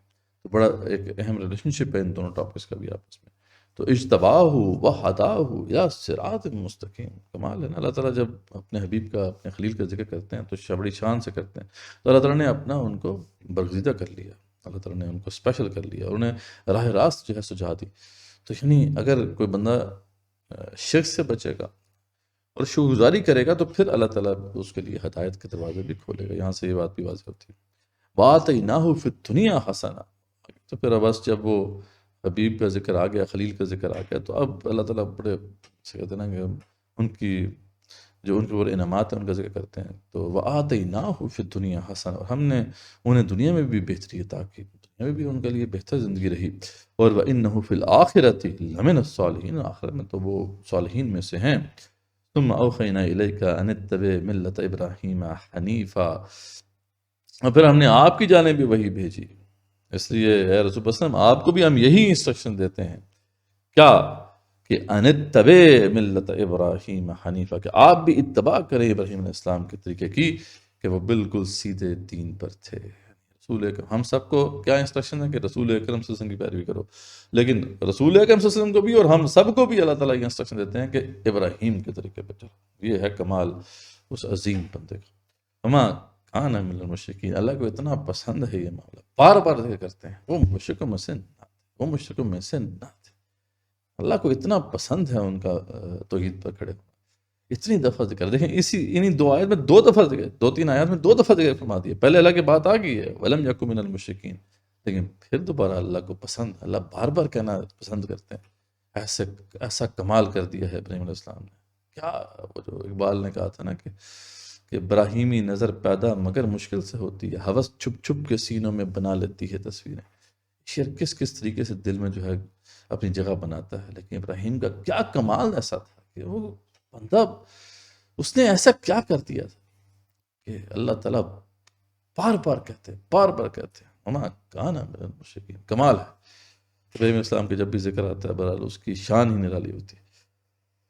تو یہاں تک وہ ٹاپک ختم ہو گیا، سورت کا جو مین ٹاپک تھا کنکلوڈ ہو گیا۔ اب آخر میں اپنے حبیب کو انسٹرکشنز ہیں، اور اس کے بعد پھر اگین یہودیوں کے حوالے سے ایک ناشکری ہے، اس کا ذکر بھی کر کے جو ہے اس ٹاپک کو کنکلوڈ کیا جا رہا ہے کہ ہفتے کے دن کی عظمت تو صرف ان لوگوں کے ذمے ہی ضروری کی گئی تھی جنہوں نے اس میں اختلاف کیا، مطلب یہ ہفتے کا دن ان کے لیے نہیں تھا، دن ان کے لیے بھی جمعے کا ہی دن تھا، وہ تو انہوں نے خود اختلاف کیا تھا۔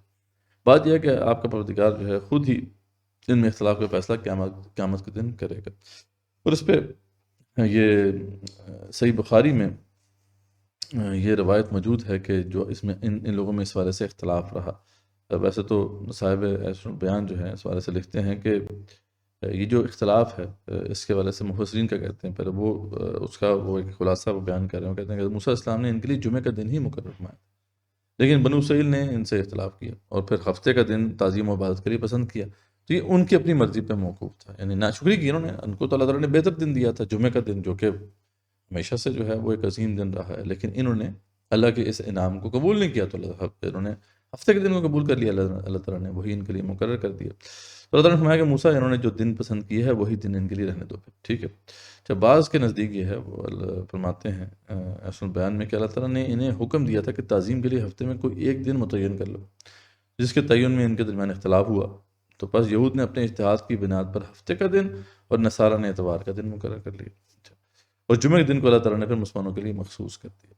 تو لیکن جو پہلی بات ہے زیادہ ٹاپک سے ریلیٹڈ معلوم ہوتی ہے کہ ان کے لیے اللہ تعالیٰ نے جمعہ کا دن مقرر کیا تھا، لیکن اللہ کے اس انعام کو یہ نہیں اس کا حق ادا کر سکے، اور اللہ تعالیٰ نے پھر ان کے لیے جو انہوں نے خود اختلاف کیا تھا تو ہفتے کا دن مقرر کر دیا۔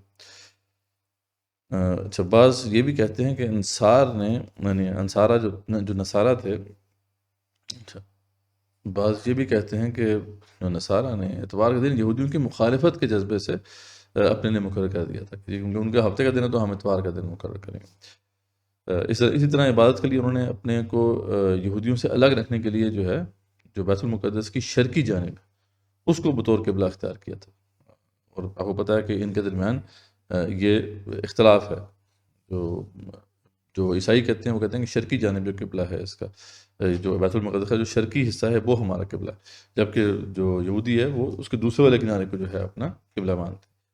تو اللہ نے جو ہے جمعہ کا دن ہمارے لیے مقرر کیا، جس کا ذکر حدیث میں موجود ہے، یہ صحیح بخاری میں حدیث ہے جس میں یہ واضح طور پہ آ جاتا ہے کہ جمعہ کا دن ہی اللہ تعالیٰ نے ہمارے لیے مقرر کیا تھا۔ تو اگین ایک ناشکری ہے جس کا ذکر کر کے اللہ تعالیٰ نے کنکلوڈ کر دیا کہ اللہ تعالیٰ نے جو انعامات کیے ہیں ان کی بھی ناشکری کی گئی، جس کی وجہ سے پھر اللہ تعالیٰ نے جو انہوں نے پسند کیا تھا پھر وہ مقرر کر دیا۔ تو یہاں پہ اب جو ہے بات کنکلوڈ ہو رہی ہے، اللہ فرماتے ہیں بات یہ ہے کہ آپ کا پروردگار خود ہی ان کے درمیان فیصلہ کر دے گا قیامت والے دن، جو بھی اختلاف کر رہے تھے۔ تو ٹاپک یہاں پہ کنکلوڈ ہو گیا۔ اب آخر میں اللہ تعالیٰ اپنے حبیب کو کچھ انسٹرکشنز دے رہے ہیں اور اس پہ یہ صورت کنکلوڈ ہوگی کہ اللہ فرماتے ہیں کہ ادعو الی سبیل ربک بالحکمۃ والموعظۃ الحسنہ، تو اپنے رب کی جو ہے راہ کی طرف لوگوں کو بلائیں، اپنے رب کے راستے کی طرف لوگوں کو بلائیں حکمت کے ساتھ، اچھی نصیحت کے ساتھ، وجادلہم باللتی ہی احسن، اور ان سے مجادلہ کریں آسان طریقے سے۔ یعنی دعوت کے تینوں جو ڈومینز ہیں، دعوت کی ڈومینز ہیں، ان کو واضح کر دیا گیا۔ ظاہر بات ہے آپ جب بھی حق کو پیش کریں کسی بھی سوسائٹی کے اندر، تو آپ کو تین قسم کے لوگوں سے جو ہے پالا پڑے گا۔ ایک وہ لوگ ہوں گے جو عام سے لوگ ہیں، ٹھیک ہے، ان کے اندر کو اس طریقے سے جو ہے وہ نفرت نہیں ہے یا ریاکشن نہیں ہے، ان کو اچھی نصیحت سے آپ کو بات کرنی ہے، ٹھیک ہے، وہ دل سے بات نکلے گی، ان کے دل میں پہنچ جائے گی، تو ان کے لیے جو ہے یہ موعظہ حسنہ کا طریقہ بتایا گیا۔